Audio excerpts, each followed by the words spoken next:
The Subcommittee on Oversight and Investigations will now come to order. The chair now recognizes himself for 5 minutes for an opening statement.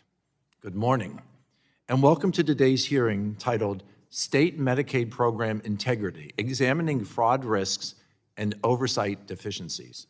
Today's hearing will examine Medicaid program integrity in 4 states: Minnesota, California, New York, and Ohio. For the first time in years, state programs, let me be clear, fraud is not isolated to these 4 states.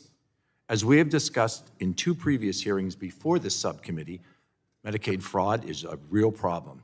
It happens in every single state, red and blue, and has been harming patients and draining taxpayer resources for decades. In Minnesota, a recent $90 million Medicaid fraud takedown brought charges in autism therapy services, housing support, home health care, and personal care services. This was just the latest set of charges in ongoing fraud investigations occurring there. In California, a man recently pleaded guilty to $270 million in fraudulent prescription drug claims to Medicaid. Earlier this year, charges were filed against 21 suspects for defrauding Medicaid hospice benefits of $267 million.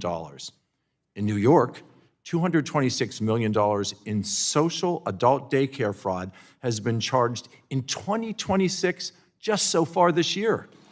Millions of dollars have been implicated in non-emergency medical transportation fraud schemes in recent years.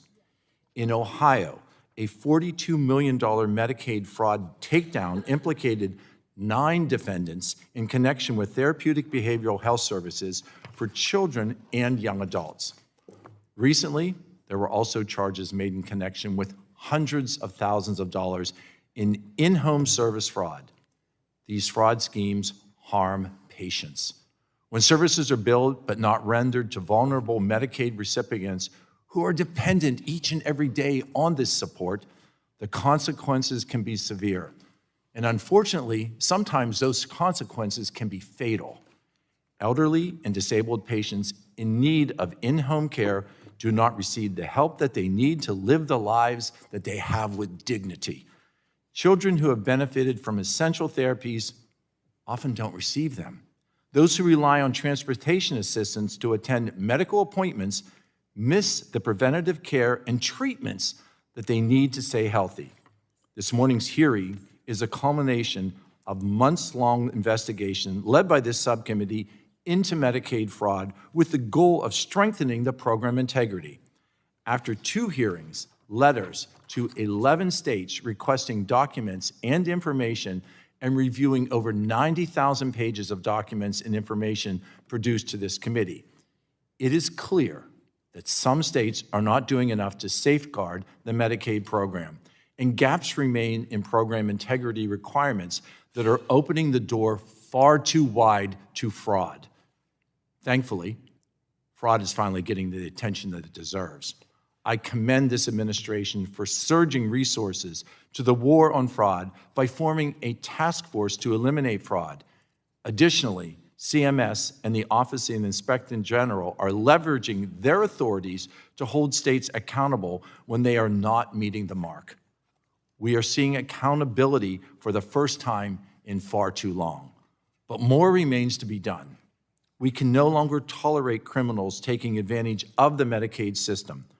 Fraud is not and should not be the cost of doing business.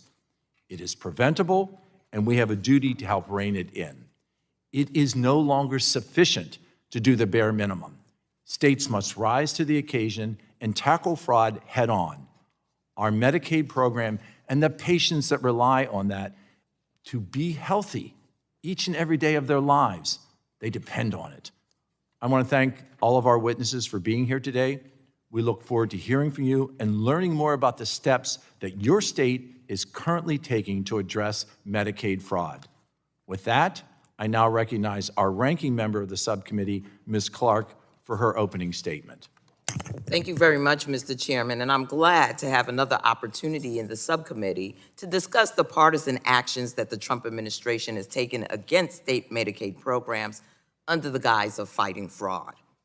Democrats have been raising concerns about CMS's threats of funding cuts to blue states, which are destabilizing programs and risk further cuts to healthcare in states led by Democratic governors, leaders who President Trump sees as political enemies. The administration's partisan motivations are clear. In January, amidst terror and chaos in Minnesota caused by the Trump administration, CMS announced it would withhold up to $2 billion from 14 of Minnesota's healthcare services. Days later, on the heels of the killing of an innocent American citizen by ICE agents, President Trump threatened Minnesota with a, quote, day of reckoning and retribution, unquote. When CMS Deputy Administrator Brandt testified before this subcommittee in March, I asked her when a hearing would be scheduled on CMS's decision to withhold more than $500 million in quarterly Medicaid funding from Minnesota. She said that CMS had been stayed from scheduling a hearing, which proved to be entirely false. When we asked for correction or clarification of her false testimony, Deputy Administrator Brandt did not provide one. We cannot conduct oversight if CMS is going to lie about its actions. CMS has also deferred $350 million in Medicaid funding for Minnesota for 2 consecutive quarters in sweeping cuts to entire service categories, but has not provided Minnesota with a meaningful or consistent guidance on how to address CMS's concerns. In California, CMS has put $1.3 billion in Medicaid funding in jeopardy through a deferral for home health care service payments. CMS Administrator Oz proudly announced that this was the largest deferral ever by the agency. He fails to acknowledge the impact that these overbroad, indiscriminate actions will have, and he has refused to accept California's explanations for the growth in those services, which are due to long-standing efforts by the federal government and states to keep patients out of institutions and in their homes and in communities. The need for home health care does not disappear when funding is suspended. And California patients are terrified of losing care at home and being forced into institutions. CMS has also threatened my state, New York.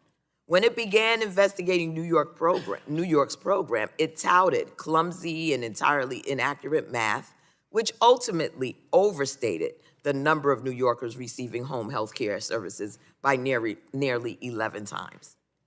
Even though CMS admitted its error, the Trump administration has not let up on its threat to rob New Yorkers of Medicaid for their health care. We have also heard that the way CMS treats state officials in some blue states has completely changed.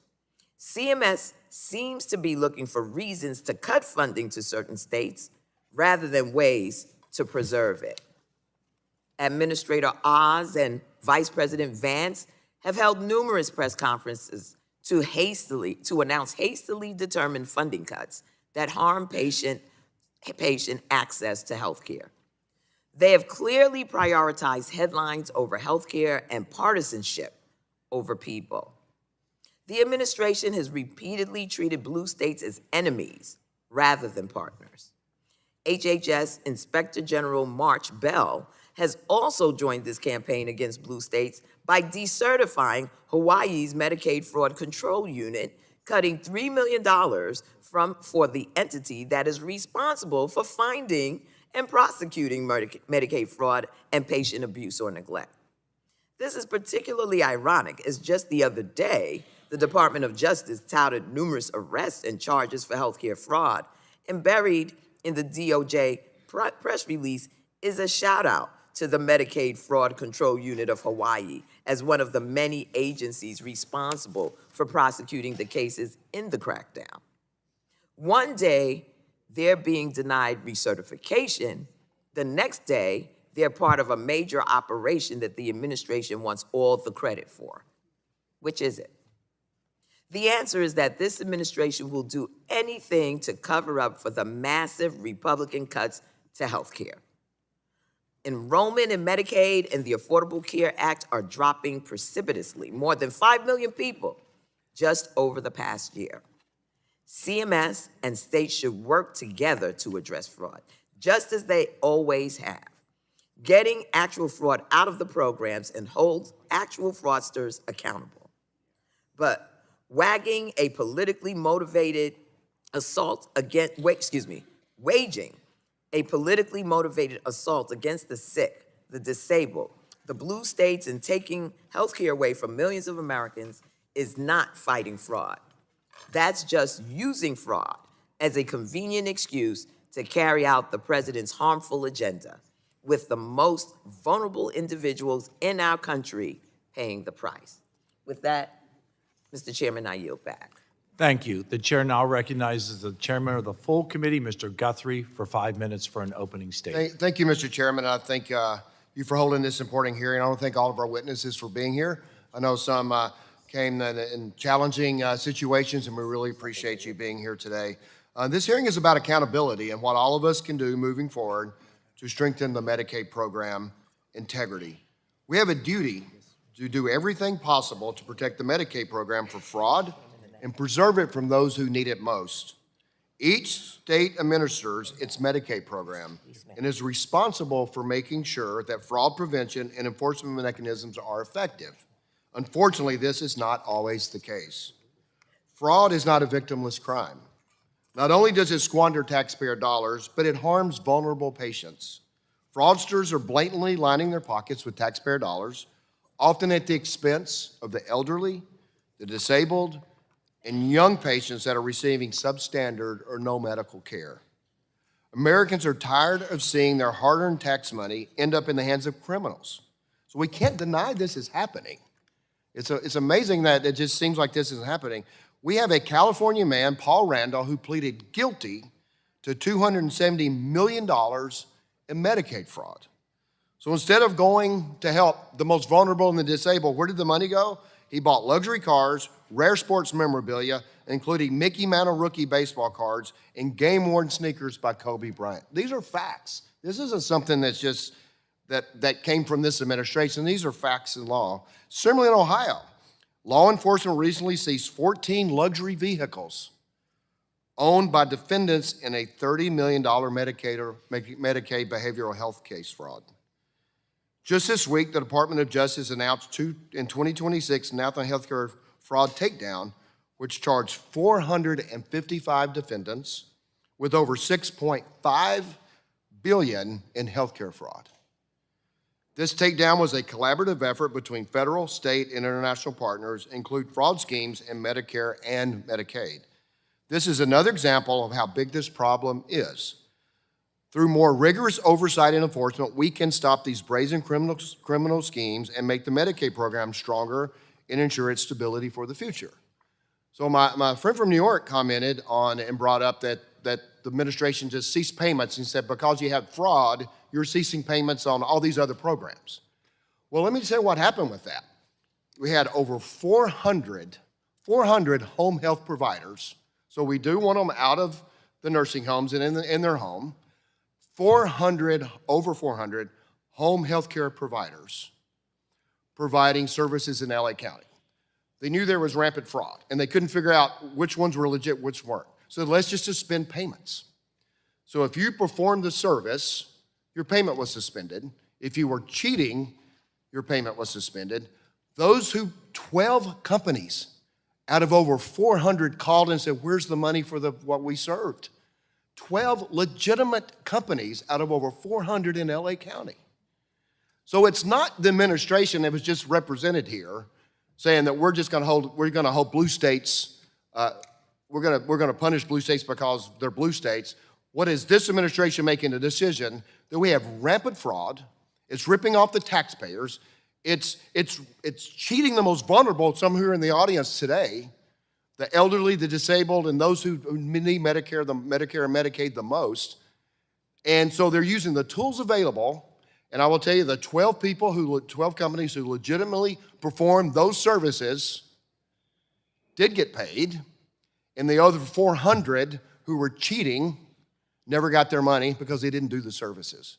And so I will defend that. I think your taxpayer dollars, the most vulnerables need to be defended as well. I will defend that. And we look forward today to kind of frame this debate to understand what has happened, how we're going to deal with it, and how we make sure that the American people who are generous with their tax dollars, as we had some debates on Medicaid, talked to a lot of people about Medicaid, the American people want this program to work. They want the most vulnerable to be taken care of. But they also want to know that people care about their money as well. And so that's what this hearing's about. That's what we're going to fight for on our side of the aisle. If you're cheating this system, we're going to come after you. And we're going to make sure if you're in the most vulnerable, you're going to be taken care of. And that's our task, and I will yield back. The gentleman yields. The chair now recognizes the ranking member of the full committee, Mr. Pallone, for 5 minutes for an opening statement. Thank you, Mr. Chairman. Nearly a year ago, Republicans passed their big, ugly bill that included the largest health care cuts in American history. Republicans cut health care by $1 trillion, which is expected to rip health care away from 15 million Americans.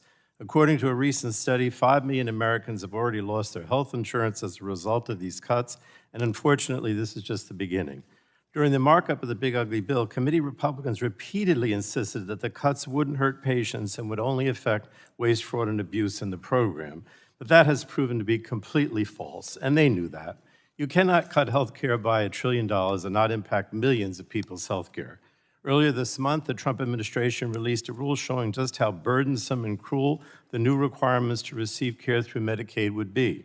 That rule includes a provision that those receiving ongoing treatment for cancer could lose their Medicaid coverage if they don't jump through all the hoops and red tape that Republicans put in their way. Even cancer patients are under attack by Republican cuts to their health care. The Republicans' big, ugly bill was never going to strengthen Medicaid as they claimed. It was just another step in the Republican campaign to dismantle it. And now, as Republicans try to figure out a way to pay for President Trump's reckless war of choice with Iran through another partisan reconciliation bill, they're reportedly considering even more cuts to Medicaid. More than 70 million Americans who are disabled or chronically ill, elderly, or children rely on Medicaid for their health care. The Trump administration and Republicans in Congress continue to find ways to endanger or take away that care. They've decided that if they simply say they're eliminating fraud in Medicaid, then they can get away with eliminating Medicaid. Well, they're wrong. We're not standing for that. The attacks on health care don't stop with the big, ugly bill. The Department of Justice just ripped up decades' worth of guidance and precedent that helped keep those with disabilities out of institutions. And the Centers for Medicare and Medicaid Services has selectively abandoned its practice of working in partnership with states to administer the Medicaid program. It's becoming increasingly clear that under Dr. Oz, CMS does not intend to work with states in good faith, particularly states that do not vote or did not vote for President Trump. In California, for example, CMS has deferred $1.4 billion in quarterly payments to the state, mostly for home and community-based services, solely based on how quickly the program has grown. If the goal was finding fraud, CMS would identify specific concerning charges and work with the state to resolve them. It would not threaten to defer payments to all in-home supportive services for an entire quarter and then have the vice president hold a celebratory press conference. CMS continues to hold hostage funding to Minnesota, repeatedly making demands of that state with short deadlines only to move the goalposts when the state meets them. And CMS sent a letter to New York making outlandish allegations about that state's Medicaid program, accompanied by bombastic social media posts from Dr. Oz, claiming that, I quote, nearly 3/4 of the state's 6.8 million Medicaid enrollees receive personal care services.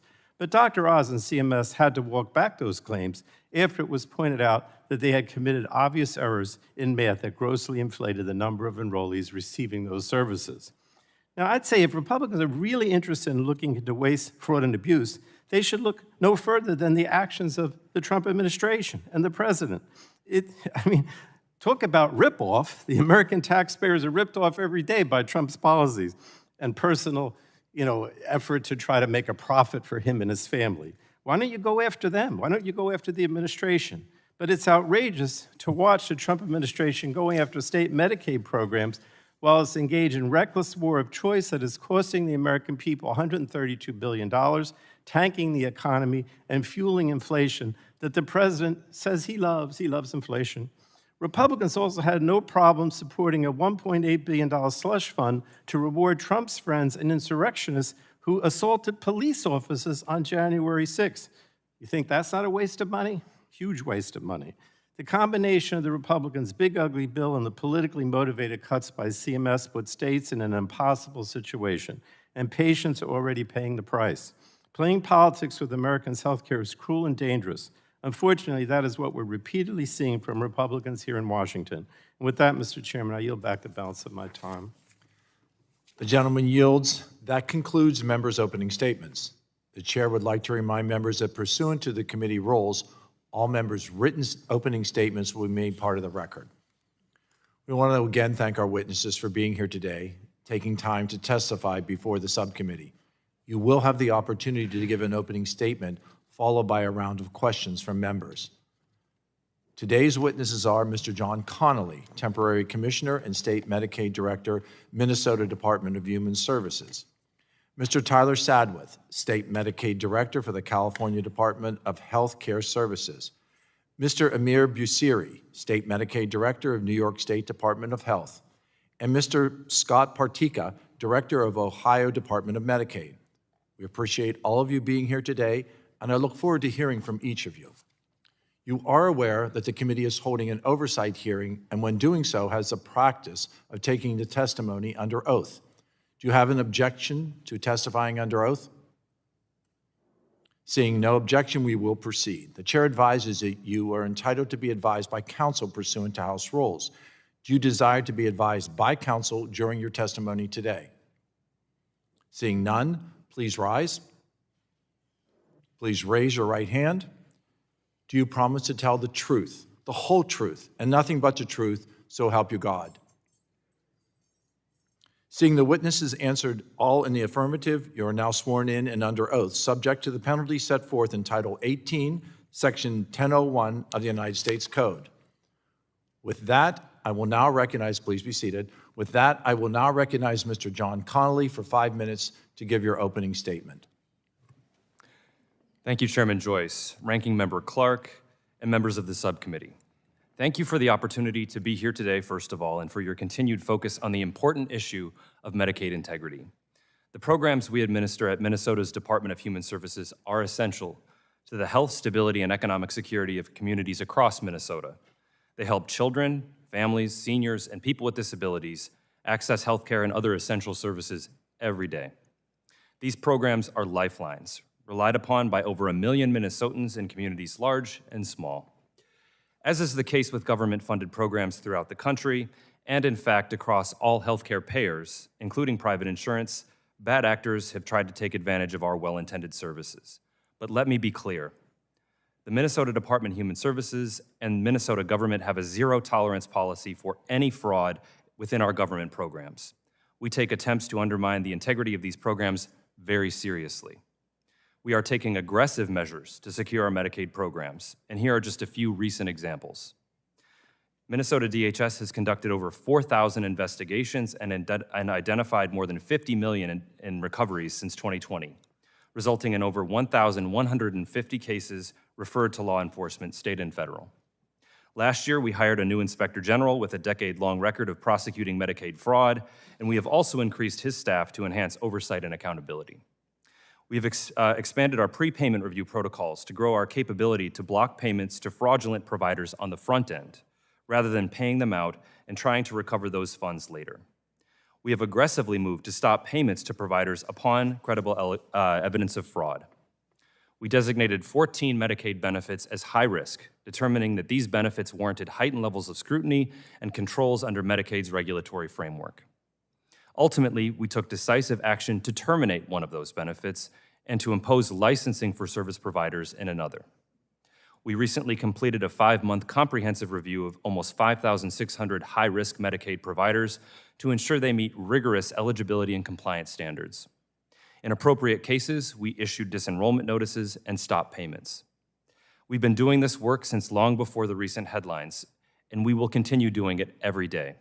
There is no finish line when it comes to protecting the integrity of our programs. Importantly, however, our work is always done with beneficiaries and the broader public in mind. We strive to enhance program integrity while also providing access to care and continuity of service. So, for example, when we disenroll providers, We work closely with counties and in some cases reach out directly to affected Minnesotans to help beneficiaries connect with alternative providers and resources. In pursuing these dual objectives of program integrity and responsible delivery of services, we welcome opportunities for dialogue with Congress, the Centers for Medicare and Medicaid Services, and our fellow states. We all have valuable lessons to learn from each other. We all know that our decisions, as well as those of our federal and state partners, have real-world impacts. Medicaid in Minnesota serves approximately 1.16 million people. Again, children, families, seniors, people with disabilities, those with serious mental health needs, and others who depend on care to remain safe and stable in their homes and communities. Moreover, Medicaid is a foundation for our entire healthcare delivery system, including hospitals and nursing facilities, and major funding losses threaten to destabilize care for all Minnesotans. Recent federal deferrals of Medicaid payments to Minnesota have put our residents at severe risk. This is not an accounting dispute on a spreadsheet. These decisions affect Minnesotans with significant needs, people for whom a missed appointment, a gap in treatment, or an interrupted support service can quickly become a crisis. This is not an either-or decision. We can protect program integrity while still operating these programs effectively. We can root out fraud, waste, and abuse while still caring for those in need. And we can protect taxpayer dollars while simultaneously directing them to their intended beneficiaries. It is our job that we share with our federal partners. I believe strongly in public service and am proud of the work Minnesota DHS has done to strengthen program integrity, combat fraud, and ensure that we continue to secure the federal funding that is crucial to our programs and to Minnesotans. I welcome and encourage continued dialogue with you all as we continue these efforts. Thank you again for the opportunity to share the work we're doing in Minnesota to protect Medicaid program integrity. I look forward to your questions. Thank you. The chair now recognizes Mr. Sadwith for 5 minutes for an opening statement. Chairman Joyce, Ranking Member Clark, and members of the subcommittee, thank you for the opportunity to testify. My name is Tyler Sadwith, and I am the Medicaid Director for California, a position in the California Department of Healthcare Services. I want to be clear from the start. We take program integrity seriously and work hard every day to protect California's Medicaid program from fraud so taxpayer dollars can go to healthcare services for eligible patients who need them. I would like to touch on 3 areas. First, I want to highlight California's program and the people we serve. Second, I'd like to demonstrate our unwavering commitment to combating fraud, waste, and abuse. Finally, I want to emphasize our valuable partnership with the federal government and make very clear our ongoing commitment to collaborating with our federal partners at CMS, the Centers for Medicare and Medicaid Services. Medi-Cal is California's Medicaid program. It provides healthcare services to approximately 14 million vulnerable Americans, including pregnant women, seniors, children, and people with disabilities. California is the country's most populous state. It is the 4th largest economy in the world. This means we support more healthcare services for more vulnerable individuals than any other state Medicaid program in the country. This is a responsibility we take seriously, and it is a vital part of our mission to protect this program. California is wholly committed to combating fraud, safeguarding taxpayer dollars, and holding bad actors accountable. To meet these commitments, the department prioritizes program integrity at all stages, from provider screening and eligibility determinations to claims processing to back-end analysis and investigations. Approximately 20% of staff are dedicated exclusively to program integrity. We have strong policies and protocols that are designed to prevent, identify, and block fraud, waste, and abuse. Our comprehensive oversight strategy includes robust provider vetting that exceeds federal standards, provider suspensions, including approximately 5,000 over the past 5 years, and secured fraud recovery totaling more than $1 billion over the past 5 years. California is one of only two states with a Medicaid agency that employs armed, sworn peace officers with the legal authority to execute search and seizure warrants. Our teams of auditors, investigators, clinicians, and data scientists conduct top-to-bottom reviews of providers. Our strong partnerships with district attorneys, Medicaid fraud control units, and federal law enforcement and investigators are critical to our success. But we must remain vigilant because we know bad actors seek to exploit Medicaid, Medicare, and private health insurance. That is why we continue to strengthen our program in higher risk areas such as hospice care. We are implementing new safeguards to ensure appropriate use of services such as applied behavioral analysis and transportation. We're proud of our program, but I want to emphasize the importance our partnership with CMS plays in ensuring Medi-Cal operates with accountability, transparency, and in compliance with federal requirements. We value that partnership and our shared commitment to protecting taxpayer dollars and maintaining public confidence in Medicaid. A productive relationship with CMS is a key ingredient for continued success. And CMS recognizes California as a national program integrity leader. Across bipartisan administrations, CMS's Medicaid Integrity Institute and the National Association for Medicaid Program Integrity have highlighted our advanced data analytics and investigative strategies. California's program integrity leader recently served on the executive board of the Healthcare Fraud Prevention Partnership, a CMS-convened body working across public and private sector to fight fraud. We will be most successful in keeping bad actors out of the program if we continue working closely with CMS and other federal partners. I know this from my own experience at CMS, where I served 7 years across bipartisan lines. The vast majority of Medi-Cal providers follow the rules. Rooting out unscrupulous providers is critical to safeguarding taxpayer dollars and ensuring Medi-Cal can fulfill its mission to serve the children, pregnant women, and other vulnerable Californians who rely on it. I assure you, California is committed to this important work and unwavering in our efforts to combat fraud. Thank you, and I look forward to your questions. Thank you. The chair will now recognize Mr. Basiri for 5 minutes to give an opening statement. Chairman Guthrie, Ranking Member Pallone, Subcommittee Chairman Joyce, Ranking Member Clark, and members of the subcommittee. Thank you for the opportunity to testify today regarding New York's Medicaid program and our efforts to combat fraud, waste, and abuse. My name is Amir Basiri. I'm Deputy Commissioner and the Medicaid Director at the Office of Health Insurance Programs at the New York State Department of Health. I've devoted my career in public service to helping ensure that government programs are effective, accountable, and worthy of the trust that the taxpayers place in them. I entered this role with a clear responsibility to do what is in the best interest of New York's Medicaid program, including the safeguarding of taxpayer resources with strong oversight and program integrity so that services are maintained for those who need them the most. New York's Medicaid program is one of the largest in the country, serving more than 6.4 million residents, including over 2 million children, approximately 100,000 pregnant women, and 1.5 million aged blind and disabled residents. Given the magnitude and overall scope of our program, we work every day with state and federal partners, law enforcement, and oversight entities to prevent, detect, and address fraud, waste, and abuse. We also engage regularly with the Center for Medicare and Medicaid Services on program integrity matters, and we sincerely value that partnership as a critical component of our ability to strengthen program integrity efforts. The state recognizes the importance of technology and has made a considerable number of investments in modernizing key technology to both support the consumer and provider experience, as well as improving data interoperability and accountability across the delivery system. New York's approach to program integrity relies on multiple state agencies working in close coordination. This provides complementary points of accountability and redundancy in responsibilities to ensure no single point of failure. This structure creates several layers of accountability, including provider monitoring and screening, to audits, investigations, and coordinated enforcement actions. This approach has produced measurable results.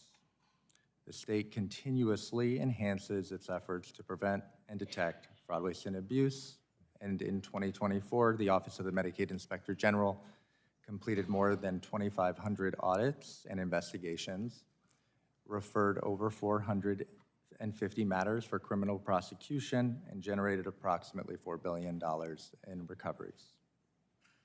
These outcomes reflect years of sustained work across agencies to identify improper activity, recover funds, and hold bad actors accountable. We are proud of these results, but we also recognize that a program of this size and complexity requires constant vigilance and continuous improvement. Under Governor Hochul's leadership, New York has pioneered a myriad of reforms in high-risk areas to safeguard taxpayer resources. This is most evidenced by the state's right-sizing of the Consumer-Directed Personal Assistance Program, a program that allows Medicaid members to hire their own caregivers. By transitioning from a system of over 600 fiscal intermediaries to one single statewide fiscal intermediary, thereby reducing administrative cost in the program while establishing a stronger and more consistent overnight mechanism with full accountability. In addition, a result of enhanced screening and oversight of the non-emergency medical transportation program was done through the creation of a statewide transportation broker. Nearly 800 providers were terminated or rejected from the network as a result of this transition to the broker, mitigating opportunities for improper billing while preserving access to this critical service.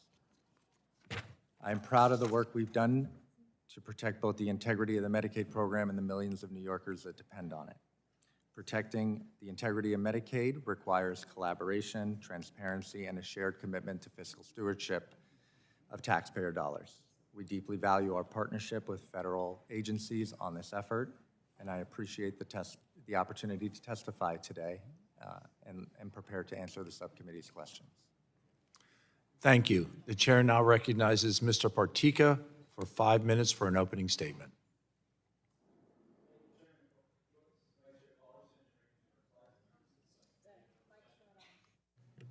Apologies. And members of the Subcommittee on Oversight and Investigation, my name is Scott Partika, and honored to serve as the Director of Ohio Medicaid and represent all of Ohio Medicaid team who wake up each and every day with a passion to serve those in need, support our providers, especially our direct caregivers, and execute the program at the highest level of program integrity each and every day. Since joining the department in November of 2025, I found myself laser focused on program integrity to secure this vital program. Addressing fraud, waste, and abuse within Ohio Medicaid program has always been a focus of the DeWine administration. And our work has especially sharpened and expanded in response to recent program trends noticed in Ohio. And our work is far from over. Ohio has implemented a series of system reforms over the last 5 years to add operational efficiencies through administrative consolidation, new advanced IT infrastructure, and the results of that are growing transparency and additional tools for accountability that are just now beginning to bear fruit. Key program concerns of previous years include payment accuracy, member eligibility, and concurrent enrollment in other states, as well as broader program spending in certain areas. Ohio has taken steps each concern head-on, including reducing the PERM finding to 2%, adding new supports for county caseworkers to increase accuracy and efficiency of applications, and increasing data transparency along the way that has helped guide policymaking for the administration and Ohio legislature. Other ongoing initiatives include rule and policy updates, enhanced provider screenings, new practices, and targeted provider audits. These and other activities have helped us address concerns highlighted by state partners and partners at CMS.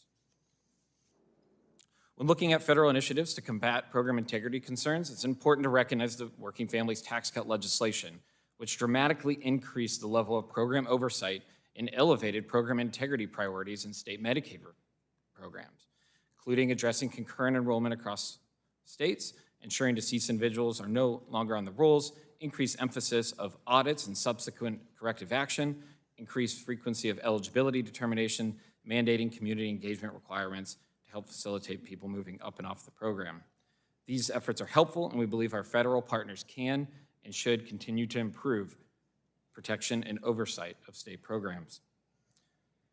Now to Ohio. Troubling data in home health space was uncovered in Ohio late last year. We began investigating the information in conjunction with Ohio Auditor Keith Faber and former Attorney General Dave Yost shortly thereafter. The result culminated in new actions and initiatives to address areas of weakness combat the fraudsters' attempt at exploiting these critical programs. In recent weeks, Governor DeWine announced several new initiatives aimed at curbing that trend. A 6-month moratorium on new home health providers, increased frequency of provider revalidations, new rules to conduct provider payment suspensions during periods of investigations, in updating Ohio's electronic visit verification rules. Additionally, the Ohio legislature passed Senate Bill 315, which includes a myriad of reforms to the integrity of the Ohio Medicaid program, including increased penalties for fraud violations, expanded oversight of provider ownership structures, enhanced provider enrollment requirements, and expanded use of electronic visit verification. Work to strengthen other high-risk programs is also underway. It is a full press forward to address fraud, waste, and abuse through a thorough policy review across the agency. Through these efforts, we have identified certain areas such as Ohio's nursing facility ventilator program for improvements, private room compliance monitoring, oversight of certain behavioral health services, home health, and skin substitute coverage are just a few where we are making policy updates. Moving forward, one area we believe the federal government and states could partner is through improved data sharing and tracking of provider ownership and affiliation across state lines and programs. As we continue our program integrity work, it is critical that we are able to systematically root out bad actors and not leave the door open for any exploitation of this program. If somebody is taking advantage of our program in Northwest Ohio, I certainly want to ensure our partners across the state lines in Michigan are aware of that as well. The department is committed to ensuring Ohioans receive health care in accordance with the law and rooting out fraud, waste, and abuse to protect this vital and critical program for the people who need it. Chairman Joyce, Vice Chair Balderson, Ranking Member Clark, and members of the committee, thank you for having me today, and I look forward to your questions and continued work moving forward. Thank you. I thank you all for your testimony. We will now move to questioning, and I will begin and recognize myself for 5 minutes. Director Sadwith, California has a large Medicaid program, spending more than $4.7 billion in 2025 on home and community-based services alone. Fraud in these services, as you would recognize, is a serious matter. In some cases across the country, patients have died when fraudsters bill Medicaid for services that were needed but never provided. Your office has stated in correspondence with this committee and CMS that California goes beyond federal requirements for providing screening and enrollment. If that is the case, why has your Medicaid agency classified all Medicaid-only providers as limited risk, a classification that comes with less stringent oversight standards? Do all of California's Medicaid providers being considered as limited risk really reflect what you're seeing in these programs? Thank you, Chairman, for the question, and thank you again for the opportunity to be here today. Home and community-based services are a vital program in California. We know, for example, that they're cost-effective, reflecting a prudent use of taxpayer dollars. 1 year of receiving in-home supportive services saves federal and state taxpayer dollars approximately $100,000 compared to a stay in a nursing facility. And we are absolutely committed to ensuring the integrity of these vital services. But by classifying all Medicaid-only programs as limited risk, are you seeing that all of these programs really show the limited risk as far as fraud goes? Thank you for the question. So the risk classification, categorical risk level classification, is one of many tools that we use to assess program risk. Is this adequate? When you paint with one brush all of those as limited risk, which requires less oversight, are you missing fraud? We employ a number of safeguards to prevent bad actors from entering the program. For in-home supportive services specifically, we do conduct fingerprint and criminal background checks, which is one of the features of a high-risk categorical level designation. So even though— But that's high risk, but we're talking about limited risk, which you ascribed to all Medicaid-only providers. Does that catch all the fraudsters, or should this be more of an individualized approach and not painting just with one brush? Is there an opportunity to really weed out the fraud at its beginning stages? I absolutely share your focus. Have you previously designated any Medicaid-only provider types that were classified as moderate or high risk? To my knowledge, we have not classified any Medicaid-only provider types. We have gone above and beyond historically the federally designated risk In levels. California, are you reassessing any provider risk designations in the state? Thank you. We are actively assessing opportunities to strengthen program integrity in key areas. This includes, but is not limited to, the categorical risk level designation. We do have other tools that we use to go after higher risk areas. We have developed provider risk profilers for services such as hospice care, such as dental care, and other areas that are on our radar that we use in conjunction with comprehensive. Okay, Sheila, you brought into this conversation now home health and hospices. Am I correct that California license home health and hospices before they can operate in the state? Thank you for the question. This is a really important issue that I'm happy to talk about. It's really important. Please do. Yeah, the partnership between the state of California and the federal government is paramount to making sure bad actors stay out of the program when it comes to hospice care and home health. Just as context, Medicare, the federal program, is the primary payer for hospice care in California. The State Department, California Department of Public Health, my sister state agency, does perform licensure for hospice providers. And the state has acted swiftly to root out bad actors. So before they can operate in California, this is just a simple yes, no. Do you allow this hospice organization to operate with or without a California license? Is that required before they can operate in California? Yes or no? The California Department of Public Health has imposed a licensure moratorium that was enacted in 2021, and just this week implemented new regulations strengthening the standards for licensure for providers to be able to obtain a So hospice. prior to just this week, your words, you could operate a hospice in California without a license. Is that what you just said to me?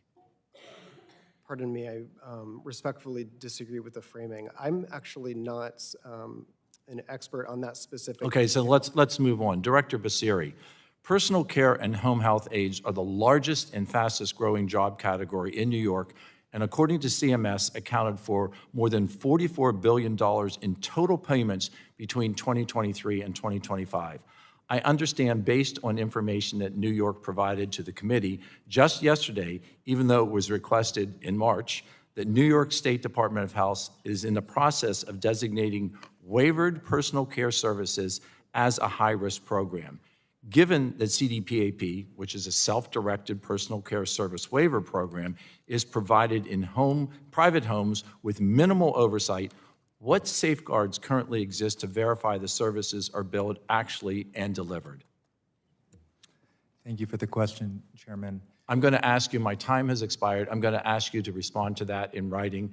And with that, I will yield to the ranking member for her 5 minutes of questioning. Thank you very much, Mr. Chairman. Under the partisan leadership of Donald Trump and Dr. Oz, CMS's use of its authority to withhold and defer Medicaid funding for Minnesota and California is extreme and unprecedented. And the CMS threat against New York based on basic math errors are an embarrassment. Under the leadership of Administrator Oz, CMS no longer supports all states in administering their Medicaid programs. Instead, it seems to be looking for ways to undermine these programs. CMS is demanding that states solve problems in their Medicaid programs without defining what the problems are. Or in the case of New York, CMS has based its scrutiny of Medicaid spending on an embarrassing misinterpretation of its own data. Mr. Basiri, Dr. Oz sent you a letter on March 3rd that stated that nearly 3 out of every 4 Medicaid beneficiaries received personal care services from 2023 through part of 2025. Dr. Oz posted that letter on social media along with a video threatening New York's Medicaid funding. Mr. Basiri, was the statement that Dr. Oz made about the number of Medicaid beneficiaries receiving personal care services accurate? Thank you for the question, Ranking Member Clark. That information that was reported was inaccurate. We did confirm and state that, and the administration confirmed. There are 450,000 New Yorkers that receive some form of personal care services, including consumer-directed and licensed home care. It is not the 4 million that was referenced. It's a little under 5%. Mr. Basiri, do you know about how far off Dr. Oz was from the actual number? I think you just stated it a minute ago. Thank you for the follow-up. The discrepancy was between 4 million and 450,000, so. Yikes. This is not a minor rounding error. This is a fundamental misunderstanding of Medicaid programs and basic math. And it is shameful to be that far off and think that it is New York that has the problem. Setting aside the egregious misrepresentation of the facts, Mr. Basiri, were you aware that one of the footnotes in the same letter shows that CMS apparently used ChatGPT to find an article on CMS's own data? Thank you for the question. I had not been aware of that. Yeah, I think this is relevant because it demonstrates that CMS is not taking the time to assess its data to identify specific program integrity concerns. And it's clear that President Trump and Dr. Oz decided to go after New York and then tried to manufacture the basis for doing it. Mr. Sandwith, in response to CMS's determination in May to defer $1.34 billion from your program, you said CMS has used what was once a routine payment reconciliation process with states to undermine exactly what federal HCBS policy has long sought to achieve, helping more people remain safely at home rather than enter institutions for long-term care. Can you explain how the May referral announced by CMS differs from prior deferrals? Thank you, Ranking Member. I'd be happy to. First of all, we value transparency, and we do value the review process with CMS. Some of the deferrals in that deferral are actually a result of California proactively reaching out to CMS and disclosing concerns and issues we had identified and seeking partnership with CMS to ensure federal appropriate claiming. However, the $1.1 billion deferral for our in-home supportive services is unprecedented. We began addressing CMS questions before the deferral was ever issued. They reviewed intensively, and we value that partnership. We explained the growth. We explained that intentional policy choices reflecting longstanding federal policy and federal authorities to expand home and community-based services and keep vulnerable Americans at home, saving taxpayer dollars, was part of our strategy, part of our policy. We explained what drove the growth, and CMS decided to defer the payments, and they have not provided any instances of fraud, waste, or abuse as part of their review. Does an extended delay in releasing federal funds threaten accessibility of services for patients? We are continuing to monitor the impact on access to patients as a result of this deferral and working steadfastly to continue responding to every question CMS asks us. Very well. Mr. Chairman, I yield back. Thank you, gentlemen. Gentlelady yields. The chair now recognizes the chairman of the full committee, Mr. Guthrie, for 5 minutes of questioning. Thank you. So first for Director Basiri, New York has failed to provide certain information in response to the committee's letter. For example, you've not provided simple information such as all the states' designated risk levels for Medicaid-only providers types. Also note that you only provided the basic information that was requested about the frequency of on-site visits in yearly improper payment and recovery efforts the day before. Why have you been unable to provide that information to the committee? Thank you for the question, Chairman. We have been as responsive as we can. We're handling many inquiries from both the committee, the Center for Medicare and Medicaid Services, and HHS OIG, but I'm happy to take that back, and we will. We brought this up to you on March the 3rd. It's now June 25th. And if your agency doesn't have this information readily accessible, that's a problem in itself. But the committee and the American people deserve to have transparency of how New York and all states are operating in their program. And will you commit to providing that information to this committee that we've requested? Thank you for the follow-up. We agree that transparency is paramount. I can't commit to that here, but I'm happy to take that back and get back to you as soon as possible. You can't commit to providing just the information I just laid out? I think I'm happy to take that back and get back to you. Well, thank you. So Director Sadwith, kind of same committee requested documents information from your agency on March 3rd. including all audits related to fraud, waste, and abuse in the state's Medicaid programs, including audits completed by third-party contract auditors from January 1st, 2021 to present. I think that's about the time you said the licensing was ceased. I think I might have said in-home. I think it was hospice care when I was referring earlier. Based on the information that has been provided to the committee, we know that California has conducted such audits, but the committee did not receive a single audit document from California until 7 p.m. last night. Do you believe that providing more than 1,300 pages of documents on the eve of a hearing is fair to this committee? Thank you, Chairman, and I acknowledge the frustration. We have been working with committee staff to produce information and address the questions, including the list of 26,000 audits and investigations that we have conducted over the past 5 years.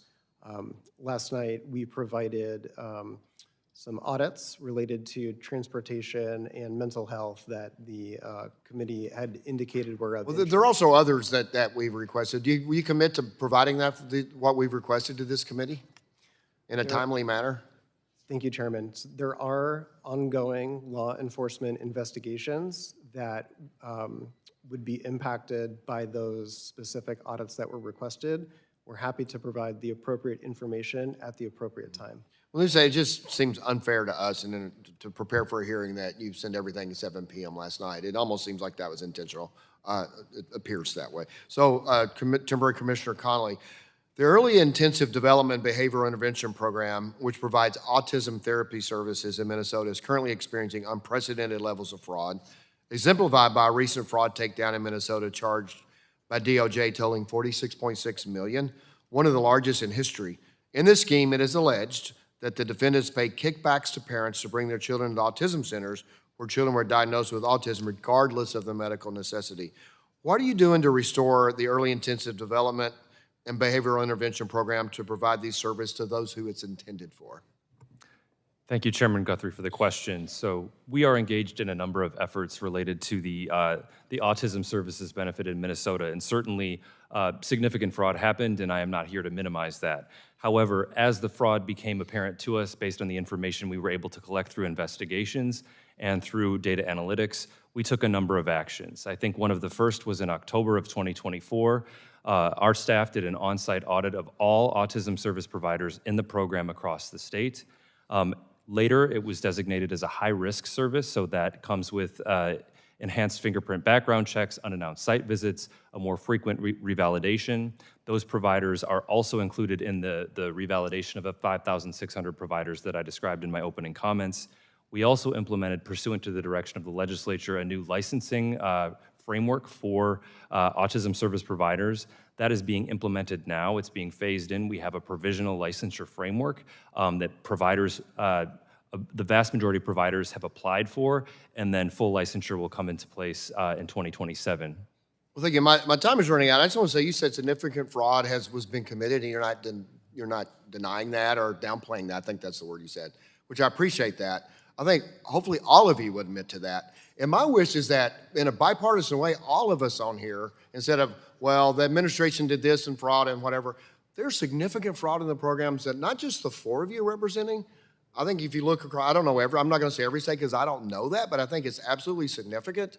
And it just seems like this is one thing we could all agree that we should fight the fraud of significant levels. You said significant is the word that you used. And I want to ask you, my time's now up, but I think this is just something that's frustrating that this isn't a bipartisan effort to root out fraud. I'll yield back. The gentleman yields. The chair now recognizes the ranking member of the committee, Mr. Pallone, for 5 minutes of questioning. Thank you, Mr. Chairman. The Republicans' big ugly bill cut health care by $1 trillion, and then the Trump administration launched a campaign to cut health care to blue states even more. On February 26, just 2 days before Trump began his reckless war of choice with Iran, Vice President Vance announced a deferral of $250 million in Medicaid funding to Minnesota. So I want to ask Dr. Connolly, actually I'm going to go to each of the 3 state representatives, so if you could just respond in a minute or so. So Dr. Connolly, you've described the deferral as a, quote, catastrophic funding loss for Minnesota and the children, families, and seniors that rely on the program. So what does an unprecedented deferral of this size mean for Minnesota children and families, and has CMS given you any indication of whether these deferred payments will be released or when? So the size of both the deferrals, which are roughly $350 million, on top of the $2 billion roughly annual withholding associated with CMS's compliance action, that is a significant amount of money when the entire program is roughly $20 billion in entire federal and state spend. So that is a very large sum of money that threatens the state's ability to finance the services and benefits that are part of the program. In addition, we have a structural budget deficit in Minnesota. We've had that for a couple of years now, and so we are already struggling to maintain the services, the payment levels for providers across the state, the eligibility levels that we have in the program. So this adds another layer of pressure and risk to those realities. With respect to CMS and us working with them, we have done everything since December 5th and the notification that they were requiring a corrective action plan of us that they have asked. We've revised it once, provided that timely on time, and have implemented every step and milestone in that corrective action plan since we submitted it. Any indication of whether these payments will be released or when? I'm just trying to move on. None yet. Representative Pallone, thank you. I appreciate it. I'm just trying to get all of you in. In California, CMS has targeted home and community-based services, or HCBs. Cuts to HCBs mean Medicaid recipients will end up in institutions rather than get care in their homes or receive no care at all, possibly. So, Mr. Sadwith, if HCBs are cut and patients are forced into institutions, what are the consequences for patients, their families, and taxpayers? In about a minute, if you don't mind. Thank you for the question, Representative. So I'd like to take a minute just to talk about what these services are and who's receiving them, to put a human face on them. So in-home supportive services are provided to some of California's most vulnerable residents, including children with disabilities, adults with disabilities, and seniors who cannot live safely at home. All in-home supportive services recipients meet institutional level of care, which means that they qualify to be admitted and to live in facilities and in institutions. IHSS services assist people with living safely at home. These services include things like helping with bathing, with grooming, with hygiene, with meal preparation, and paramedical supports such as changing colostomy bags, injections, medication administration, and driving recipients to doctor's appointments. So without these services, children would be living in facilities, and adults and seniors would also be living in facilities. And these are also cost-effective services. It's a good use of taxpayer dollars to invest in these services. Every year that we provide in-home supportive services and keep someone out of a nursing facility, we save state and federal taxpayers approximately $100,000. I appreciate it. And institutionalization is not only terrible, but costs so much more money. So, Mr. Basiri, you've said the effects of paperwork requirements could be, quote, catastrophic for New York. What impact will these requirements have on patients and providers in New York's Medicaid program? And you've only got about 45 seconds to answer. Thank you for the question, Ranking Member Pallone.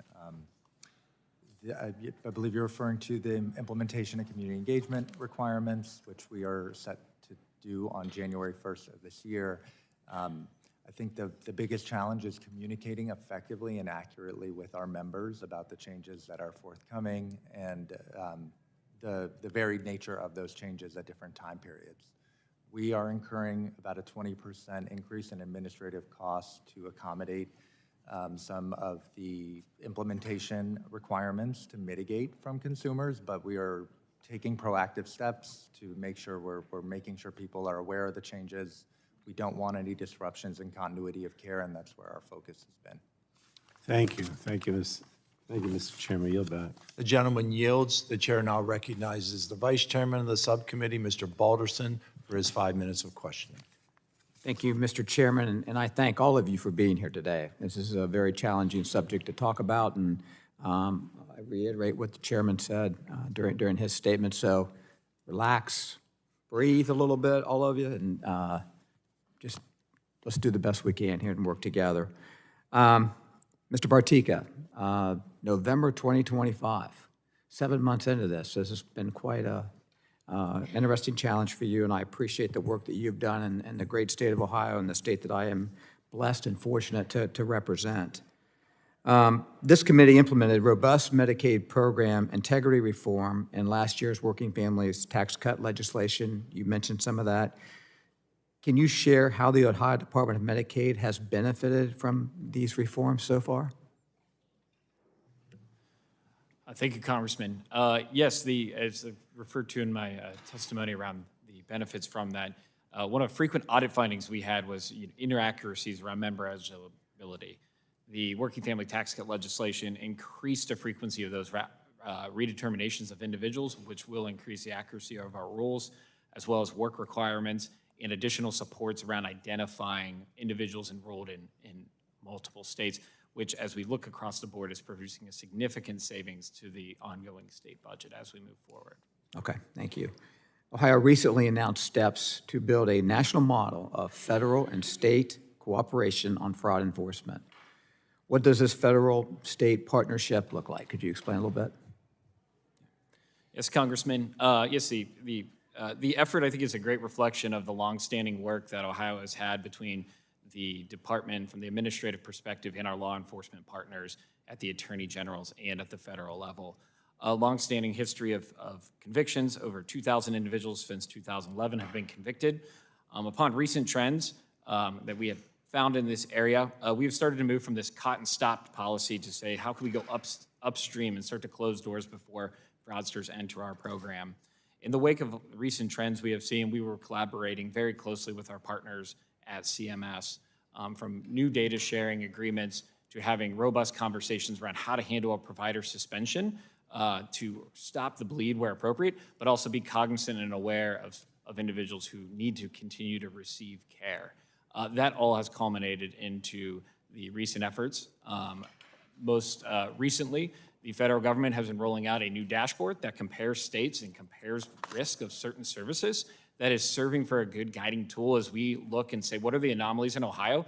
Is that inconsistent with what we're seeing across state lines, which is a new way of looking at things? It's evolving, and we plan to continue to respond as we move forward. All right, thank you, well done. Mr. Partika, a recent article explained how Ohio's Medicaid paid more than $5 million to a company whose president had a daycare shut down because of signs of fraud. And her husband has a felony conviction for billing for non-existent elder services. How is Ohio reforming its provider enrollment and revalidation process to detect known criminals that may be operating in concert with Medicaid providers? Congressman, as I mentioned, recent legislation increased the frequency of those revalidations as one particular tool. I know in instances where we find individuals have committed a past violation that was not captured upon enrollment is one of the areas I think from a data sharing perspective across state lines would be incredibly helpful to know from across multiple programs, not just Medicaid, but also Medicare. In Ohio, we are proactively starting to share this information with our partners at other state agencies, not to determine if there is a potential for fraud, waste, and abuse in other programs as we see individuals involved in not just Medicaid services, but perhaps daycare services and the like. Okay, we're down about 50 seconds, Mr. Partita. What considerations are being made in Ohio, if any, to reassess Medicaid-only provider categorically risk types after fraud allegations and charges that have recently been made? Congressman, one of the our revalidation plan that we have submitted to CMS in particular, looking at the categories of risk, but also looking at how can we do a data dive to not just determine what type of provider they are, but what is the behavior of that provider? What are the billing patterns? Are they massive outliers from others? And moving them into high-risk category based on behavior. Moving into a high-risk category, of course, does not mean you are fraudulent on its face. It means you require additional investigation and oversight on a more frequent basis. All right, thank you very much, Mr. Chairman. I yield back. Thank you all for being here. The gentleman yields. The chair now recognizes Ms. Daggett for her 5 minutes of questioning. Thank you so much, Mr. Chairman, and I want to thank the witnesses for being here. All of you are taking time out of your busy schedules, and we appreciate it because you don't have an easy job. I would imagine that a large part of what you do is try to integrate your programs with CMS and the other executive branch agencies, and I would imagine it would help if it was that collaborative. So I have a long list of questions. I would appreciate yes or no answers, and you do not need to thank me for the questions. Mr. Partika, I want to start with you. Has CMS been collaborative with Ohio in pursuing anti-fraud initiatives? Yes, ma'am. Earlier this month, DOJ announced a collaborative federal-state partnership with Ohio to combat fraud. Is that correct? Yes. And during this administration, has CMS sent Ohio a formal inquiry regarding the state's anti-fraud policies? Has CMS sent Ohio a formal inquiry regarding the state's anti-fraud policies? Ma'am, I will have to confirm. We've had various inquiries from CMS. Oh, you don't know. Okay. Dr. Connolly, on December 5th, 2025, CMS sent Minnesota a letter demanding a corrective action plan. Is that correct? You need to turn your mic on. Yes. You submitted a corrective action plan to CMS by the deadline they provided, and then your office met with CMS on January 6th to discuss that plan. Is that correct? I'd have to confirm the date of the meeting, but yes. Yeah, you met with them. Later that same day, on January 6th, Administrator Oz announced CMS would withhold up to $2 billion from Minnesota. Did the agency give you any indication it was about to make a significant funding threat just hours later? Not in advance of the meeting in January. Thank you. And also, Dr. Connolly, is it true that after receiving additional questions from CMS, Minnesota submitted a revised corrective action plan January 20th and met with CMS on February 3rd, February 10th, February 17th, and February 24th? Yes, I believe that's true. And on February 25th, after 4 weeks of refusing to provide Minnesota feedback on its plan, Administrator Oz announced he was deferring $259 million in Medicare funding. During your 4 meetings, Dr. Connolly, with CMS in February alone, did the agency ever provide notice that it was planning to defer nearly $250 million in funding? I personally was not given that information. You don't think so, right? I personally was not aware of that coming, no. Okay. Mr. Sadwith, California had a $1.3 billion deferral from CMS. Did CMS provide you with any notice of the incoming deferral or any concrete things you could do to prevent it? CMS asked questions and we responded to them. But they didn't tell you what to do, right? Correct. Has CMS told you anything about what your state needs to do to get that critical funding released? CMS continues to pose questions to us, and we continue. So they haven't told you what you need to do to get it released, yes or no? No. And is this a departure from how CMS and California have collaborated in the past? Yes. Thank you. So CMS, in my view, is going out of its way to blindside blue states while pampering red ones. In fact, CMS has sent letters investigating Medicaid programs in New York, California, Maine, Minnesota, and Florida. Florida's letter is a fig leaf to pretend the agency's investigations were not partisan, coming minutes before CMS leadership was set to appear before this subcommittee. Soon after sending the letter to Florida, however, Dr. Oz took to social media to praise the DeSantis administration. Only blue states have had their Medicaid funding deferred or threatened, and CMS has shown no evidence that these states are worse actors. Frankly, unfortunately, this is a staged performance to target blue states, not a genuine fraud investigation. It's exemplary of how this whole administration works and how hollow the administration's focus on fraud really is. Donald Trump has pardoned or commuted the sentences of several convicted fraudsters who seem to be his supporters. Lawrence Duran stole $205 million from Medicare and was sentenced to 50 years in prison, sentence commuted. Paul Walczak stole money from the employees of his nursing home. President Trump pardoned him in April 2025 after his mother attended a $1 million person fundraiser at Mar-a-Lago. We can figure this out. I'm reminded of an old phrase that sums up everything this administration is all about. Amicus omnia intimitus legis. To my friends, everything.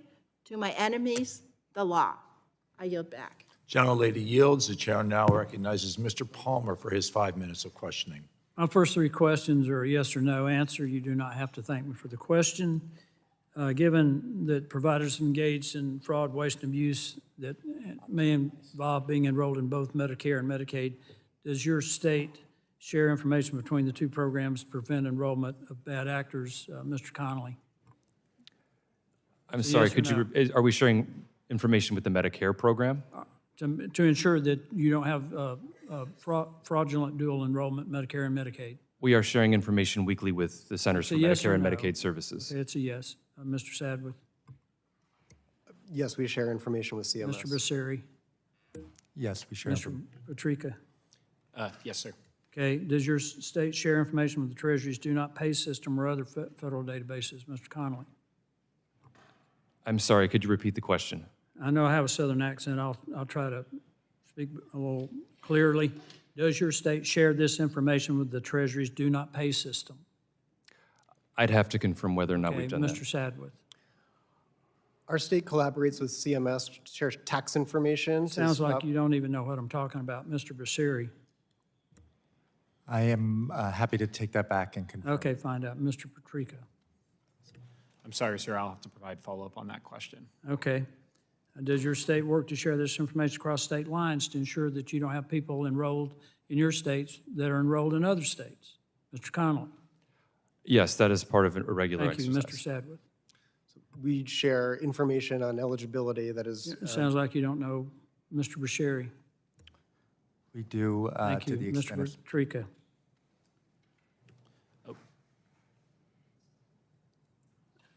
I apologize, sir, I'd have to confirm that we Okay, we thank you. share with CMS. Mr. Connolly?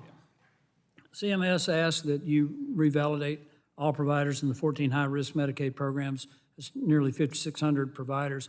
After the initial revalidation, your office reported it disenrolled more than 3,400 providers. That's 60% of those enrolled. However, last week, it appears your agency restored the billing privileges for over 2,100 that submitted the appeals. What's going on with this revalidation process, and how are you making sure that providers were restored pending appeal or filing legitimate claims in the meantime? To preserve continuity of service for the beneficiaries, But what are you doing to make sure that they're not filing illegitimate claims? all of those services are subject to enhanced prepayment review and all of the high-risk designation requirements that are associated with it. Of the 3,400 providers who were initially disenrolled, when were those providers last revalidated? Was it within the last 5 years? Yes, all providers have to revalidate within 5 years. It's also been reported that many of the providers that were disenrolled had been flagged by your agency before. Is that true? I'm sorry, could you repeat the question? It's also been reported that many of the providers that were disenrolled had been flagged by your agency before. In other words, there was some suspicion. Is that true? Had they been flagged before? I'd have to confirm the details of that for you. All right. Did your agency ascertain whether the providers that were disenrolled, when re-enrolled pending appeal, were providers that had been previously flagged for fraud? Providers that are flagged for fraud have a payment withhold applied and are sent, those cases are sent to law So enforcement. you're saying that none of the ones that have had their billing privileges restored were flagged for fraud in the past? If we are aware, our Inspector General is aware of a credible allegation of fraud, there would be a payment withhold and they would be referred to law enforcement for investigation and prosecution. Can you confirm that your agency is conducting this validation in a thorough manner and that no providers being revalidated are fraudulent or have been flagged as potentially fraudulent? Our team is being very exacting, making sure that providers meet all the compliance requirements.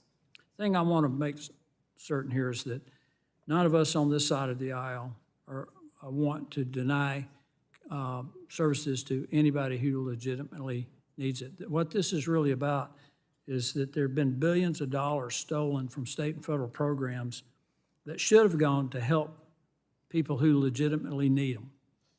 That's the shame of this. That's the tragedy of this, is that there are people who need these services that are having to have limited compensation, limited access, because so much money has been stolen. That's what this is about. And that's why we're going to get to the bottom of it, correct it, so that the people who should be getting the funding for these services get what they're supposed to get. I yield back. The gentleman yields. The chair now recognizes Mr. Tonko for his 5 minutes of questioning. Thank you, Mr. Chair. We've heard all of you express how your states value the federal-state collaboration to manage your Medicaid programs, and we've heard the same from other witnesses on this topic in prior hearings. It is clear that the Medicaid program cannot work without a productive partnership between the federal government and the states. But CMS has abruptly shifted from providing support to states toward creating obstacles for them, or at least for certain states that did not support the president in the last election. So, Mr. Passeri, New York has received scrutiny and threats directly from Dr. Oz about its Medicaid funding.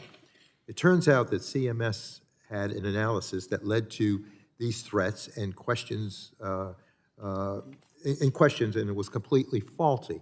However, Mr. Passeri, how important is it to state anti-fraud efforts to have CMS operate as a good faith partner rather than a bad faith antagonist? Thank you for the question, Congressman. Partnership is paramount to addressing and combating fraud, waste, and abuse. I think our work with CMS is ongoing and is focused on high-risk areas. However, I think it's important to note that the working relationship is necessary to systematically root out any fraud, waste, and abuse and ensure that that fraud doesn't persist elsewhere. We do have complex programs, and as others have mentioned on the panel, it's not just one area. Things can be in multiple areas, so that federal partnership is key and critical to our ability to successfully address program integrity. Thank you. And Dr. Connolly, your department has been in talks with CMS for over 6 months regarding the CMS withholding of your state's corrective action plan and subsequent deferrals of funding. In April, you said about these talks, and I quote, "The goalposts keep moving rather than work with us to fight fraud while protecting programs. CMS is taking actions that punish Minnesotans who need these services." Since that statement, CMS has taken yet another deferral against your state's Medicaid program. So can you explain what your interactions have been like with CMS regarding your program integrity efforts and whether CMS has been consistent and clear in what it needs you to provide in order to release the deferred funds? So we've been engaged very regularly with CMS since December 5th, the initial letter from Administrator Oz requesting, really directing us to develop a corrective action plan that was submitted after the first draft was submitted on the 31st of December 2025. At the end of January in 2026, we met for multiple months weekly with CMS to make sure that we were fulfilling their requirements, providing deliverables, meeting milestones on time, and our team has worked days, nights, weekends, holidays to do that. In addition, beyond the first corrective action plan direction, the second required revision of the corrective action plan and the compliance action in January, there was, as you noted, the deferral issued and the focus review initiated in February. So there have been multiple different additional actions after the first in December, and we continue to work with them continuously and at their request to meet all of the milestones, provide all of the deliverables, meet the marks so that we can be released from those compliance actions and deferrals. But the consistency and clarity here are important, obviously, in order for the partnership to work on behalf of the consumer and the taxpayer. In your testimony, you note that your state's anti-fraud policies have been mischaracterized by federal officials and that those public statements erode trust in the federal-state partnership and carry risks to care. So, Dr. Connolly, have you tried to correct the mischaracterizations with CMS? And if so, what has been the reception from CMS officials? Thank you for the question, Representative Tonko. We continuously try to correct mischaracterizations both through public statements, but also through written statements, in addition to our program integrity dashboard and website on our department's website. And how do you respond to remarks that Secretary Kennedy, Administrator Oz, and Vice President Vance have made that Minnesota has not been cooperating with the federal government to fight Medicaid fraud?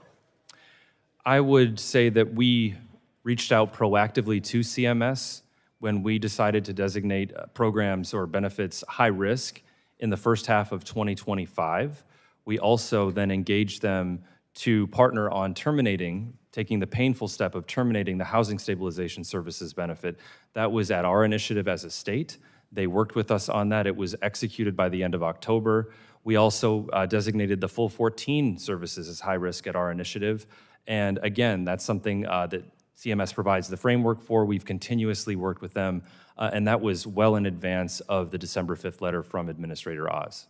Okay. Mr. Chair, I have other questions that I'll get to the subcommittee, but with that, I thank you and yield back. The gentleman yields. The chair now recognizes Mr. Allen for his 5 minutes of questioning.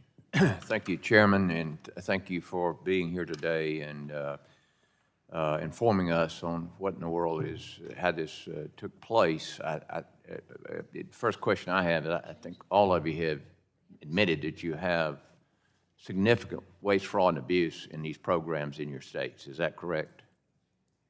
Would anyone dispute that? I think the question here is, should taxpayers continue to pay and be put on the line for this waste, fraud, and abuse, or should the taxpayers say, okay, you fix it, and then we'll be glad to fund those who, by law, are allowed to use these programs? That's the question, and that's the difference of opinion here, in my mind. For all the witnesses, ongoing criminal investigations in many states have identified shared ownership or affiliations where individuals are enrolled in perpetrating fraud in numerous Medicaid services. What exactly is your state doing to more closely examine currently enrolled Medicaid providers to identify shared ownership or affiliations with excluded providers that have previously perpetrated fraud? That is your responsibility. Tell me what you're doing there. And I'll start with Mr. Connolly. Thank you, Representative Allen. So the first thing I would point out is that fraud is unacceptable. We agree with that. And we have fought very hard to root out fraud in our programs. With respect to different steps taken to find connections among bad actors or criminals in our program, whom we hope are prosecuted and go to prison because of the fraud they're committing, we have initiated, of course, the revalidation effort among the high-risk providers that we designated. So 14 services, as I said, were designated high risk. They were all subject to that revalidation, that off-cycle revalidation that I mentioned, the 5,600. And part of that work is to identify through the fingerprint background check, through the site visit and the review of credentials and documentation, who those providers are led by, what ownership is, and do analysis with the appropriate databases and work with law enforcement to understand what connections there may be among bad actors and criminals. Yeah. So we are taking that action, I think, principally, but also we do work with federal and state law enforcement. I got 3 more I need to get to, so if we can make our answers short. And I'm going to have a follow-up question as well, are there any elected political officials in your state that are doing everything they can do to keep you from uncovering this fraud, waste, and abuse? And of course, now I'll go to the next witness. Yes. Thank you. So to address your first question, fighting fraud is a top priority for our department, and we know fraud is not unique to Medicaid or even Medicare. It's also in private health insurance, and that's why we have to work together to protect taxpayer dollars. Making sure that we crack down on bad actors who have, use business structuring to conceal their illicit activity is a top priority for California. We collect comprehensive disclosure, ownership, and control interest information from every provider applying. We check those against federal and state exclusionary database lists. We also check those lists for subcontractors of those providers and other business entities that they have a significant business relationship with. Is it, okay, Mr. Becerra.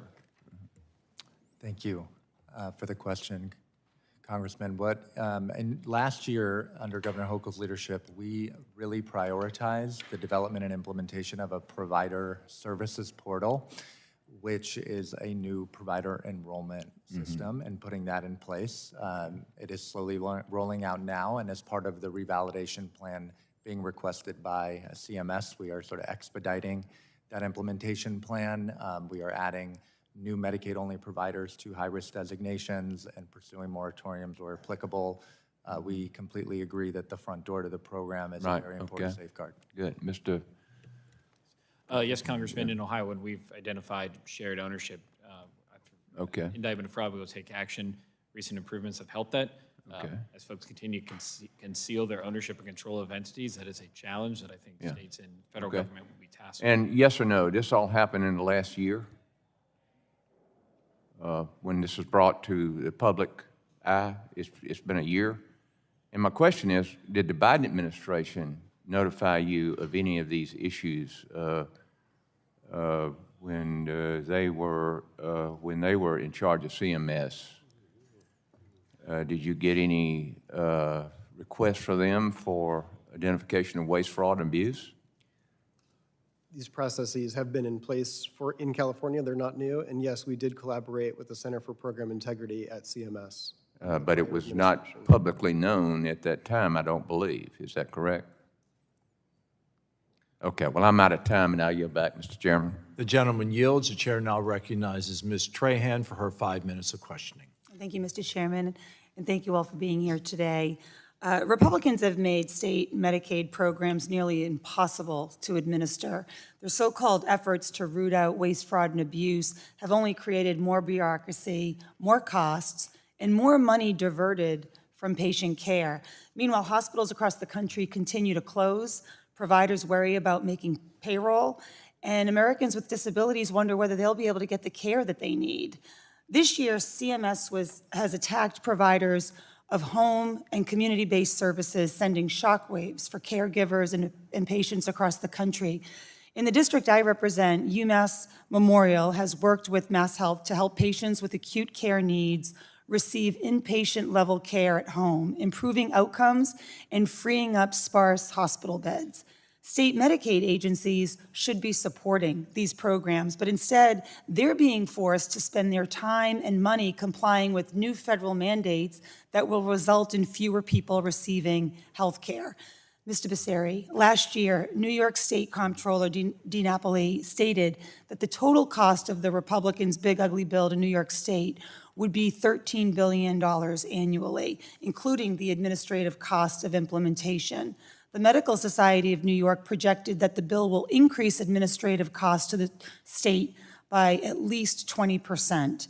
Is it fair to say that the administrative burdens of implementing H.R. 1 uses time and resources that could otherwise be used to deliver health care and fight fraud? Thank you for the question, Congresswoman.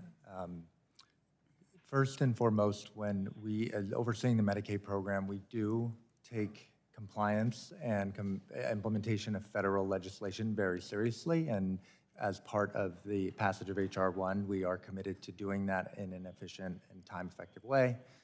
You are correct that the administrative cost associated with that implementation is significant. It's the largest administrative cost the state has incurred since the implementation of the ACA. But I don't necessarily, can't really speak to whether we would be using our time differently or elsewhere. I think we are very, very committed to. Well, what resources has your state had to deploy to ensure that Medicaid beneficiaries aren't thrown off their care because of H.R. 1? We have had to incur a range of costs, both from a media, marketing, outreach, just informing people of the changes. We've been implementing a new eligibility and enrollment systems so that the process for consumers and providers or their caregivers is simple and transparent. Yeah. And then we've been augmenting our county staff. I appreciate all that, but like resources are not infinite, which is why I asked the question. I think Democrats warned that the red tape requirements in the big ugly bill will divert millions of dollars from health care to administrative overhead. Mr. Chair, I'd like to submit a document for the record. Thank you. Last year, the GAO published a report investigating Georgia's Medicaid red tape requirements program. They found that since Georgia first received federal approval to implement its Medicaid red tape requirements, nearly 70% of all spending in that program has gone to administrative costs rather than to health care. And 88% of those administrative costs were paid by federal taxpayers. Dr. Connolly, last August, Minnesota's Department of Human Services shared that new requirements from the Big Ugly Bill could potentially increase state, local, and tribal administrative spending by $165 million annually. What do patients lose when federal Medicaid dollars are diverted from health care to setting up new administrative requirements? So I think thank you for the question, Representative Tran. I think there are two main considerations here and worries. Number one is, of course, the people who would lose coverage because of the new requirements. That is, of course, the principal concern that we have and that we've talked about in Minnesota. And the second, of course, is that we, as I stated earlier, have a structural budget deficit that we have to solve for. And so when additional requirements are placed on the state to administer that piece of the program or that piece of the federal legislation, that does, of course, require resources from the state, which we are already struggling to find. At a time when CMS is adding insult to injury, deferring $350 million in Medicaid payments to Minnesota, look, Republican policies are increasing Medicaid administrative costs to states, leaving fewer resources for care, reducing access for patients, and kicking people off their coverage.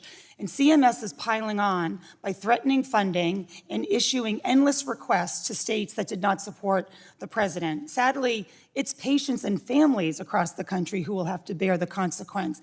It doesn't have to be this way, Mr. Chair. We can target waste, fraud, and abuse in our healthcare system. We all want to do that. But we have to do it in a way that doesn't threaten the care that the Americans desperately need. Thank you. I yield back.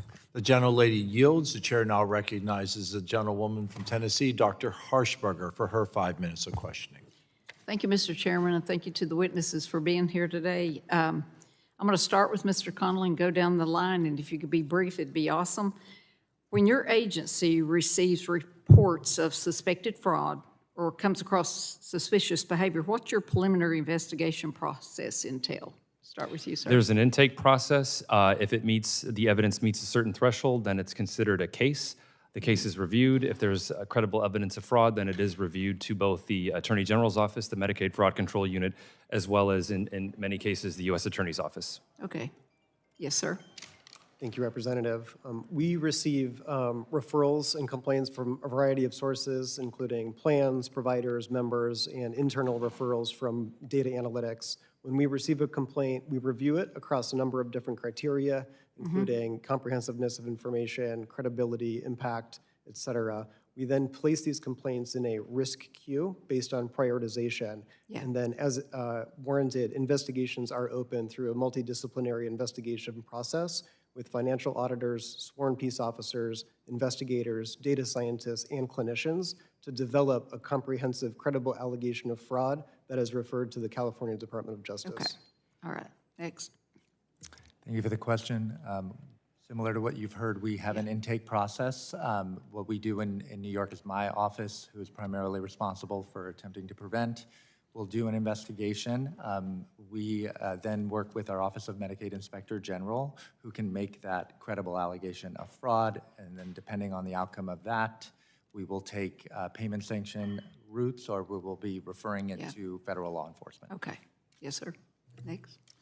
Congressman, similar to what others shared, we have an intake process. Those are reviewed by a multidisciplinary team that includes people from our department as well as our Attorney General Mafuku unit.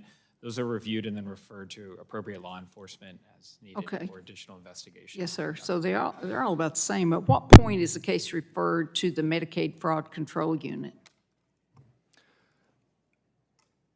So in Minnesota, thank you for the question, we refer to the Medicaid Fraud Control Unit when the case reaches the threshold of a credible allegation of fraud.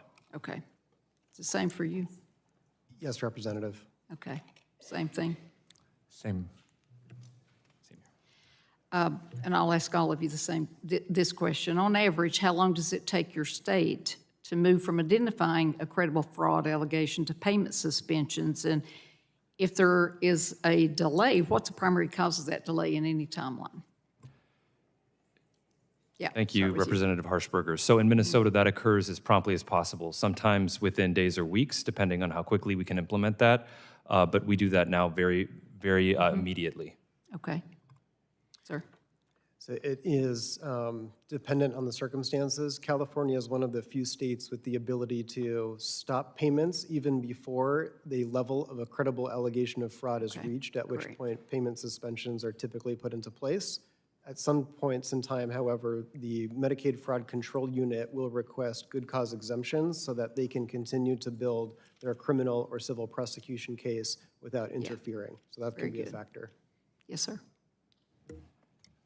Thank you for the question. It is dependent on both the type of allegation fraud, but also to the extent it goes beyond Medicaid or just the public programs. It does vary, and it can be relatively quick, depending on how credible that allegation is. Weeks, Maybe a couple of months, but it can Months. take a long time as well. It's very variable depending on the Okay. issue. Congresswoman, similar to theirs, ours varies depending on the allegation and depending on our deconfliction with our law enforcement partners to ensure we are not conflicting with their investigation. Okay. When a provider's allowed to continue receiving payments under a good cause, as you mentioned, determination during an investigation, what's the average duration of continued payment before a final suspension or corrective action is implemented? And anybody can answer that. Start with you, Mr. Conley. So if I understand the question, you're asking what is the duration of time between those two things happening? Yeah, if you suspend, if you're receiving payments under a good cause determination. I think I'd have to take that back and get details Okay. for you. It varies, but we have been engaging our Medicaid Fraud Control Unit to reduce the number of good cause exemptions that they request. Okay. It varies, Yeah. and it's very important for us to prioritize continuity of care or ensure that access can be provided if an instance like that is reached. Okay.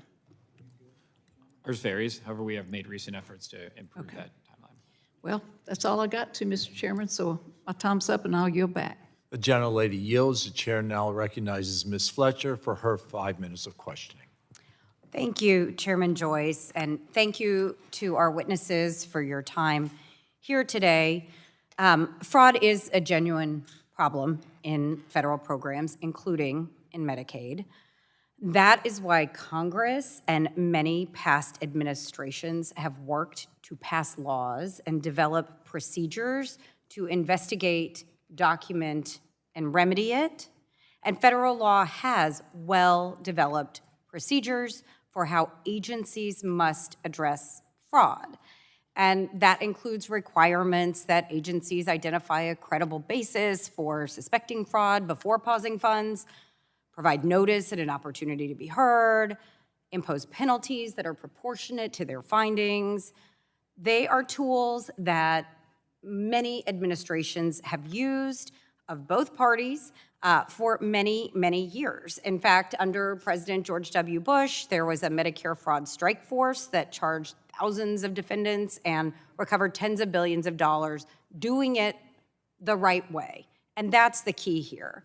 This issue is not new, but this is the third subcommittee hearing that we have had in this Congress on Medicaid fraud in state programs, and we have not had hearings on so many other areas in the government where fraud is not only possible, but appears to be happening right in front of our eyes. So one of them, I think, appears to be the Trump administration's claim of waste, fraud, and abuse indiscriminately to cut funds from states and from programs that it doesn't like or it doesn't understand. We don't need to look a lot further than DOJ's cuts to the screwworm research programs to see that when they don't understand what the government's doing, they would cut it. Or cutting funds and using these claims because it appears to them that it benefits their perceived political opponents. That is what is going on here. And this Congress has been a willing partner in that effort, repeating waste, fraud, and abuse ad nauseum to justify cutting healthcare funding and food assistance, taking care away from people who are sick, and taking food away from people who are hungry. And, the purported concerns about waste, fraud, and abuse that we keep hearing are really belied by the facts of the last year and a half.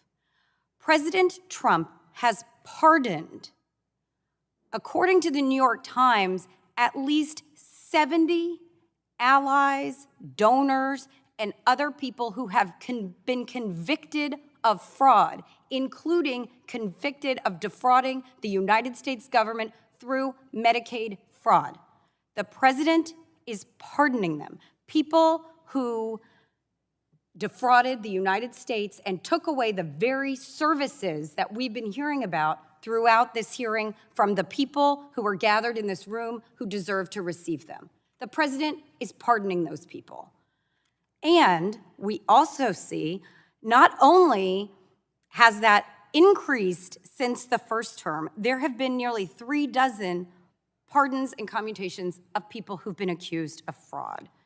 And of course, this administration has dismantled the agencies and the organizations that are designed and that have been created to investigate fraud and to root it out. For example, the 20 inspectors general that President Trump fired or demoted that identified more than $50 billion in waste and abuse in the 2024 fiscal year. These things don't add up with the stated purpose of rooting out waste, fraud, and abuse. Don't be fooled about what is going on in this administration and what is going on in this Congress.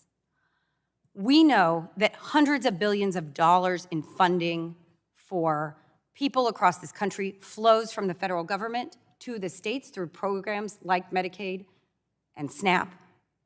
And we know that by invoking fraud as a grounds for freezing states' funds, this administration is extracting its retribution against its perceived enemies.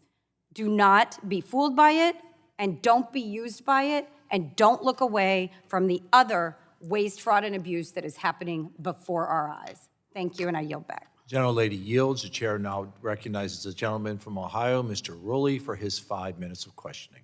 Well, I appreciate that, Chairman, and I think there is a lot of fraud in these states at local levels, and my attention goes to Mr. Partika from Ohio. I also want to thank Keith Faber from Ohio for actively investigating discrepancies that we found implemented in the Medicaid expansion program of the state of Ohio. HCBS services allow seniors in the state of Ohio with disabilities to receive care at home rather than an institution. This is on the core a beautiful thing where we could have a family member stay at home and take care of their loved ones, which is everyone's ideal situation. The problem that we find out is sometimes you have 3 or 4 family members that are all staying at home, and the family's bringing $150,000 or $200,000 of money to that family by them all staying at home and doing nothing. The program wasn't built for that, and that's not what it was supposed to be about. However, fraud diverts resources away from patients who truly need that care. And in Ohio, when I was a state senator, Ohio's 4th in the country for Medicaid expansion. We have a $93 billion budget in the state of Ohio, which is every bipartisan, which is every 2 years that it runs on $93 billion, and we're using almost half of that for Medicaid expansion. In Ohio, we correct our wrongs. I saw Governor Walz, whose state is the #1 worst fraud in the entire country, gallivanting all over the country, trying to attack Republicans. When he was at home, he should have been at home correcting this fraud. So my question to you, Director, is I know that your administration has already been working. Can you go through some of the fraud that you already discovered? And more importantly than that, can you go through the fraud that you think you might find? Congressman, thank you for the question, and we share at Medicaid your sentiment towards the meaningful intent of many of these programs, which is why we find anyone defrauding them, insulting, and needing addressed so that we can provide that long-term stability. As we talked about in the home health space, we've identified abnormal trends in different parts of our state, abnormal billing patterns that we are now working to address.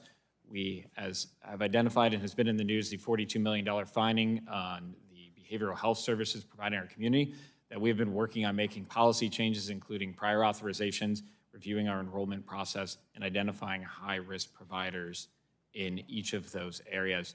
The critical challenge as we do this work moving forward is making sure we are doing it in a way that is responsible and it does not punish the hardworking providers that are doing it the right way each and every day, so we could fulfill that commitment to provide those services to those that are truly intended in needing that care. What was exciting for me, Director, is when I realized that we had the Attorney General and we had the auditor working with your office. Because you know what? In life, sometimes we're not perfect. And the wonderful story about America is like, and you look at our history, we correct our wrongs like we do in Ohio. So we're not all full of ourselves that says that we're perfect in the state of Ohio. We know that we're flawed. But I like the idea that the three branches over there, you got the Attorney General's office, you got the Ohio Auditor, and then you have you that are all working together to make it better. When you're fourth in the country for Medicaid expansion, we want to make sure that our people have their services. Now, in the next year or two, how do you think this partnership that you have with the Attorney General's office and the Auditor's office is going to look like? Do you think we're going to really be able to get down into the nitty-gritty and even get a lot more fraud in the next 6 months, the next 2 years? How do you think this is all going to play out with that union of your three different branches helping each other? Congressman, as you stated, that partnership over the years spanning multiple administrations has been incredibly valuable. Many of the findings the auditor has had have directly correlated improvements to the Medicaid program. I expect that to continue. The work with our Attorney General and our new Attorney General, Andy Wilson, I expect to be incredibly powerful. As the teams work together, the newfound partnership of not just looking at each individual case and where we're identifying trends to identify new investigations, but bringing that back to our team and saying, here are potential risks from a policy standpoint in the administration of that program. I'm incredibly hopeful that we continue to make improvements moving forward, much thanks to that expertise that those multiple teams bring. I really appreciate it. And it gets exciting thinking that when we discover something like that and just saying how horrific it is, when we can look at the future and preserve these wonderful institutions, like when you have a Medicaid or Medicare or even Social Security, if we're able to find this fraud, we will preserve these so they can last for generations for our grandkids and our great-grandkids. I appreciate all the work you do for the fine state of Ohio. And with that, I yield my time, Chairman. The gentleman yields. The chair now recognizes the gentleman from California, Mr. Mullen, for his 5 minutes of questioning. Thank you, Mr. Chair, and thank you to the witnesses for your testimony today. The Medicaid program embodies a deep and long-standing partnership between the federal government and the states. Every individual has a right to health care, so thank you for working to ensure the most vulnerable in our communities can also benefit from that right. This is the third Medicaid fraud hearing the Republican majority has held this year, despite their presenting zero, I repeat, zero evidence of widespread fraud. At the same time, they have let the Trump administration fire inspectors general and others actually doing the work to address the narrow cases where fraud does exist. President Trump has been using the guise of investigating fraud as a smokescreen to punish the states he does not politically agree with. This administration is putting the health coverage of millions at risk in states like California, all to score political points. While the majority is politicizing this vital health care program, hardworking public servants like Director Sadwith aren't focused on cheap headlines. He is working to ensure Californians have health care coverage and that public dollars are being spent responsibly as intended. So, Director Sadwith, you mentioned in your testimony that Medi-Cal goes above federal standards to screen providers before they gain access to the program. Can you please explain how California is exceeding federal requirements to prevent bad actors from ever gaining access to Medi-Cal? Thank you, Congressman. I'd be happy to. So when providers initially screen, we collect and review information that CMS doesn't require. These include state-specific standards around established place of business. So for every single provider site that enrolls, we look at leases, business licenses, general liability insurance, and so forth. We also require our managed care plans to conduct monthly screening against state and federal exclusionary lists and databases, just to further ensure there are no bad actors in our program. We also exceed requirements regarding how frequently we revalidate providers. And revalidating is, in effect, rescreening against all databases and checking to make sure that they're legitimate. Anytime a provider in California adds a new location, changes their address, or changes ownership, that triggers a full revalidation, which often happens more frequently than every 5 years as federally required. So thank you for that explanation. Your testimony today is vital for us to parse between false claims about Medicaid and what is actually happening on the ground in my home state of California. The administration has been laser focused on the IHSS program in Medi-Cal, which allows elderly and disabled individuals with long-term care needs to remain in the comfort of their homes, based almost solely on growth in the program. The Trump administration recently deferred over $1 billion for that IHSS program. So Director Sadwith, what are the reasons for IHSS program's growth and cost increases that you have explained to CMS? And what are the impacts of this $1 billion deferral on Medi-Cal? And how are you working to ensure that beneficiaries still have access to those services? Thank you, Congressman. The intentional investment in our in-home supportive services program reflects a longstanding partnership with the federal government, including Congress and CMS, who have consistently, over the past quarter century, promoted and expanded the use of home and community-based services. That is because these are the services that are best for individuals who depend on them. It's also better for taxpayers. We know these are cost-effective. CMS asked about our growth. We explained that several years ago, the California State Auditor, an independent fiscal watchdog, reviewed our IHSS program. And while they found no program integrity concerns, the audit did have one recommendation. They recommended we increase reimbursement rates so we can expand the IHSS workforce to meet the needs of California's aging and growing population. So we did that. We increased payment, we increased caseload so more people can get these services, and as a result, the program grew. This is a concerning deferral, and we are working steadfastly with CMS to respond to all of their questions, provide all the information they need so they can release the deferral and recipients can get the care they need. So let me just conclude that Medicaid is a lifeline for millions of Americans. Rather than using California as a political punching bag, we need to be focusing on our efforts to strengthen this important federal-state partnership. And with that, Mr. Chair, I yield back. The gentleman yields. The chair now recognizes the gentleman from Texas, Mr. Weber, for his 5 minutes of questioning. Thank you, Mr. Chairman. I'm late because of science, space, and technology. We had a markup that I had to participate in. I walked in on a bunch of claims from our colleagues across the aisle there. Mr. Chairman, it's not that they're ignorant, it's just that so much of what they know ain't so. So let me go to you, Mr. Connolly. Thank you for your testimony. The level of fraud that has been unearthed in Minnesota's Medicaid program is alarming. In what ways is the Department of Human Services revising the state's previous Medicaid provider enrollment process for new providers in the 14 high-risk programs to improve provider screening going forward? Thank you, Representative Weber. And we agree the fraud that has occurred is unacceptable, and that's why we worked hard on provider enrollment and compliance. Directly to your question, we have designated 14 services as high risk, 13 remaining, and part of that involves provider enrollment and compliance action that is escalated. So there's an unannounced site visit that could occur, that does occur rather, in addition to a fingerprint background check and more frequent revalidations. And all of those providers have been revalidated within the past 5 months as well, in partnership in completing that corrective action plan at the direction of CMS. So these are targets, these 14 services were targets for the fraudsters. Is that low-hanging fruit? Why do you think that is? Could you repeat the question one more time? These 14 services were targets for the fraudsters.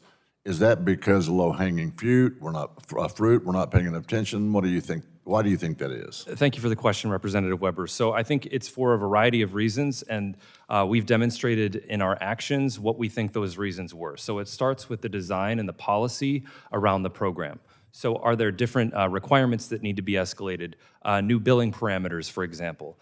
We implemented enhanced prepayment review to vet claims before they go out to providers so we don't pay and then have to recover if there's fraud. We also do post-payment activity, often in the form of investigations. We have data analytics that also inform referrals to our Inspector General General for investigation.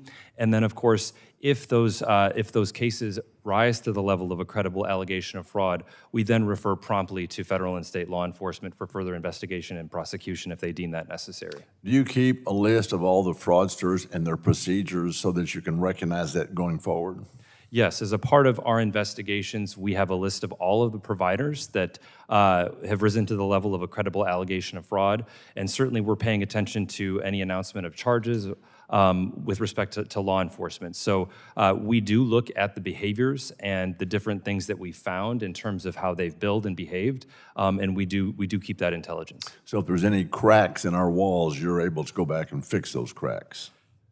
Yes, exactly. So if there is a pattern or a concerning issue that we identify that does inform perhaps administrative changes in policy, we might also engage legislators to make changes to those programs, which we've done in the last 2 sessions as a good example. All right, thank you for that. Mr. Is it Sadwith? Is that how that's said? Yes, sir, Sadwith. Okay, have you had that name long? Excuse me, I'm sir? just messing with you.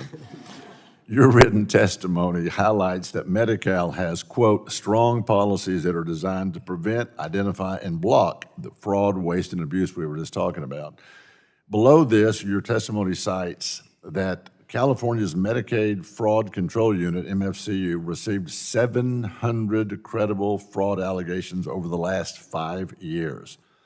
While fraudulent hospice billing in Los Angeles County alone is estimated at $3.5 billion with a B dollars. That accounts for 18% of all national hospice billing. Would you say California's MCFU was effective in preventing that abuse? Thank you for the question. And this is an incredibly important issue, and it underscores the need for collaboration, continued collaboration between states and the federal government.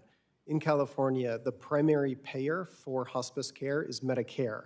In Medicaid, which the Medicaid Fraud Control Unit sort of prosecutes, we've referred over 300 credible allegations of fraud to the MFUCU over the past 5 years for the purposes of investigating and cracking down on hospice fraud in the Medi-Cal program, the state program that I oversee.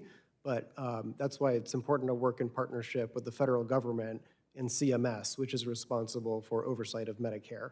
Yeah, but you said 300, and I cited 700. That's not even a 50% of success rate, is it? So we view the 300 referrals as a strong commitment to California's rooting out bad actors in our Medicaid program. And we, just like Medicare and CMS, we have experienced issues in hospice and have taken comprehensive steps to protect the program, protect the Medicaid program, through new requirements and new safeguards, and institute licensure moratoriums, institute new regulations. We've criminally charged over 100 individuals in the past few years. We've stood up a statewide hospice task force. We've revoked over 300 licenses, and we have over 300 licenses that are ongoing. Well, I'm happy to yield back, but I insist that's a little short of the target. I yield back, Mr. Chairman. The gentleman yields. The chair now recognizes the gentleman from Ohio, Mr. Landsman, for his 5 minutes of questioning. Thank you, Mr. Chair. Thank you all for being here. A couple questions. One is, it seems based on the testimony that you all have provided, one of the biggest ways in which you are getting fraud, tackling fraud, is the investments that you're making, right? So whether it's technological investments, staffing, I mean, the more, cops on the beat, so to speak, the more fraud you're going to get. And I'm hoping that each one of you could just list out the investments that you all have made in going after fraud. I'll start with Minnesota. Thank you, Representative Landsman. So I'll start with Governor Walz's Executive Order 2510 in September of 2025, directing the state to take a number of actions to strengthen its anti-fraud efforts. And of course, the Department of Human Services as the Medicaid agency was front and center in that. And as I described earlier, and I appreciate the opportunity to say more, many different policy changes were made as a result of that. We implemented, of course, the high-risk designations, which heightens provider compliance. Just list the top 3 or 4 investments. What what new things are in place? You bet. So I'll start with enhanced prepayment review. That is a new process that's entirely new. We have, external vendors helping us with that and staff working on that. We had 450 new staff given to us as a result of the legislation passed this year to enhance program integrity, in addition to new data analytics capacities. I'll stop there. That's significant. I mean, that's a lot of new staff. California, sorry. Thank you, Congressman. So just as a baseline, approximately 20% of our staff are dedicated exclusively to program integrity. We've made several new investments to strengthen the integrity of the program based on lessons learned. One example is strengthening our eligibility determination processes based on our experience with the stolen identities of individuals being used to enroll. So we have multiple new residency safeguard checks as well as new technology to detect bad actors trying to mask their identity. So remote spoofing detection, virtual private networks, et cetera. Another example is a new investment in sophisticated data analytics in our pharmacy benefit in particular, partnering with our vendor using Google Cloud Platform and machine learning to not just have static rules-based prepayment, but this is training based on our data to actively learn, adapt, and evolve in real time based on the patterns in the data. Smart. New York? Thank you for the question. Similar to what you've heard, we've made investments in people and program integrity staff over the years at the Office of Medicaid Inspector General. We've also staffed up, as I mentioned before, on implementation of HR 1, and a lot of that includes program integrity related or managed care oversight related staff. Technology on eligibility and enrollment system, new provider enrollment system, and data analytics to do more risk-based stratification, identify providers before the fraud occurs, and try and proactively address that. Ohio. Congressman, thank you. To your point, the investments in those data infrastructure have been incredibly helpful, not just for fighting fraud, but for also identifying areas of waste and abuse. The move to a single pharmacy benefit manager in Ohio, as well as building out a single fiscal intermediary, has been incredibly helpful, not just from observing fraudulent trends, but when making policy decisions to be able to dive deep into the data. We've frequently been told by policymakers and legislators just how incredibly helpful that has been as we have navigated difficult decisions to tackle waste and where dollars maybe are spent not as intended. To be able to really drill down and see where those are going has been incredibly helpful to all of our conversations. And this is just maybe a yes or no, because I only got 40 seconds left. Do you think Congress is providing enough support, investments? Let me ask this in a less leading way. Same leading, but maybe it's a little easier to answer. Could Congress be investing more in states and their ability to go after fraud? Yes or no? Yes, absolutely. Yes, there are a few key areas where Congress could enhance states and better equip them in this space. Yes. Yeah. Yes, we would never turn down additional help. Yeah, it just seems, 10 seconds, it seems like the states that are really good at this have invested a lot of resources into it, and that's what we should be doing, among other things, is helping states invest in those efforts to go after fraud. Thank you, I yield back. Gentleman yields. The chair now recognizes the gentleman from Florida, Mr. Bilirakis, for his 5 minutes of questioning. Thank you, Mr. Chairman, and I want to thank you for holding this hearing, very important hearing, protecting patients and safeguarding taxpayer dollars. Thank you for allowing me to weigh on too, and I appreciate the testimony. Every dollar lost to improper payments is a dollar that cannot be used to support seniors, children, individuals with disabilities, and other vulnerable populations who rely on these very critical programs. That's why I'm pleased to introduce the Medicaid RAC Improvement Act this week alongside with Senator Scott, who is introducing the companion in the Senate. Recovery adult contractors have served as an important payment integrity tool for Medicaid. But Medicaid itself has changed significantly since these programs were first established. Today, much of Medicaid spending flows through managed care, while oversight has struggled to keep pace. My legislation implements recommendations made by the Government Accountability Office, by strengthening CMS oversight of Medicaid RAC programs, improving transparency and accountability, and helping ensure the payment integrity efforts appropriately reflect the modern Medicaid program. I appreciate the committee's continued focus on program integrity, and I thank the witnesses again for being here today. We really appreciate y'all. You're adding so much to the discussion. So my first question is for Director Sadwith and Director Basiri and Temporary Commissioner Conley. So does your state have Medicaid recovery audit contractor programs? Does it have a program that currently reviews payments made through Medicaid managed care organizations, or is it just fee-for-service? We'll start with Director Sadowith. Thank you, Representative. My understanding is that our RAC program is limited to fee-for-service.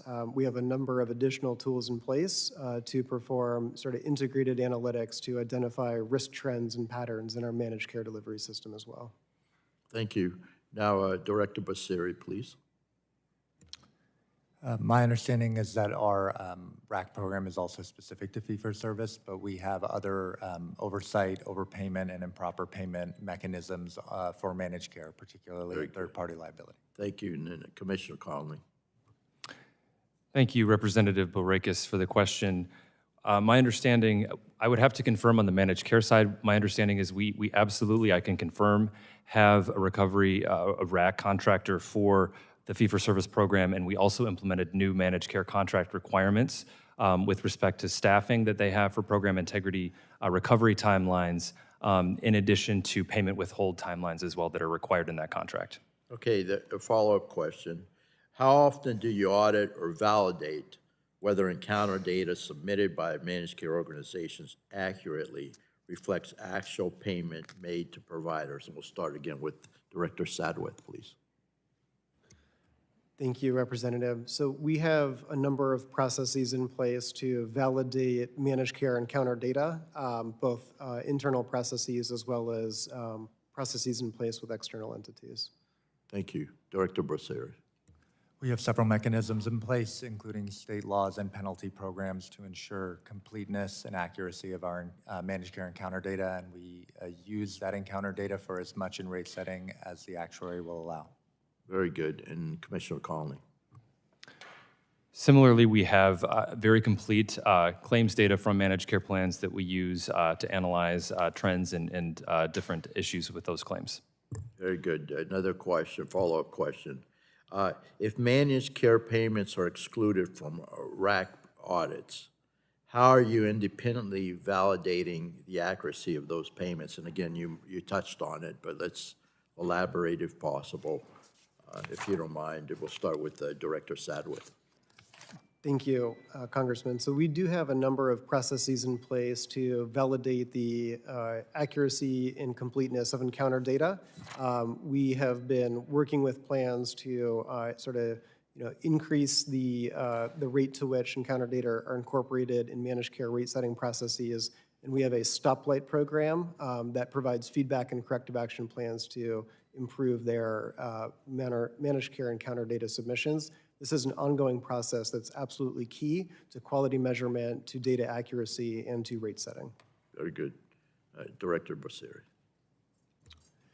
In addition to what I mentioned before with the statute and penalty programs to ensure compliance, we have our Medicaid model contract has a number of provisions around third-party liability, and our Office of Medicaid Inspector General works very closely with the plans to ensure appropriate coordination of benefits. Thank you. Commissioner Conley. Thank you. Similarly, we have requirements with respect to claims and data collection from the plans. Our Inspector General also works very closely with the plans and their program integrity staff to follow up on credible allegations of fraud. Thank you very much. I have a question for Director Partika, but I'll submit it for the record. I appreciate it. I'll yield back, Mr. Chairman. Thanks for giving me the extra time. The gentleman yields. Seeing there are no further members wishing to ask questions, I would like to thank our witnesses again for being here. I ask unanimous consent to insert into the record the documents included on the staff hearing documents list. Without objection, so ordered. Pursuant to committee rules, I remind members that they have 10 business days to submit additional questions for the record, and I ask our witnesses to submit their response within 10 business days upon receipt of those questions. Members should submit their questions by the close of business day, Friday, July 10th. Without objection, the subcommittee is adjourned.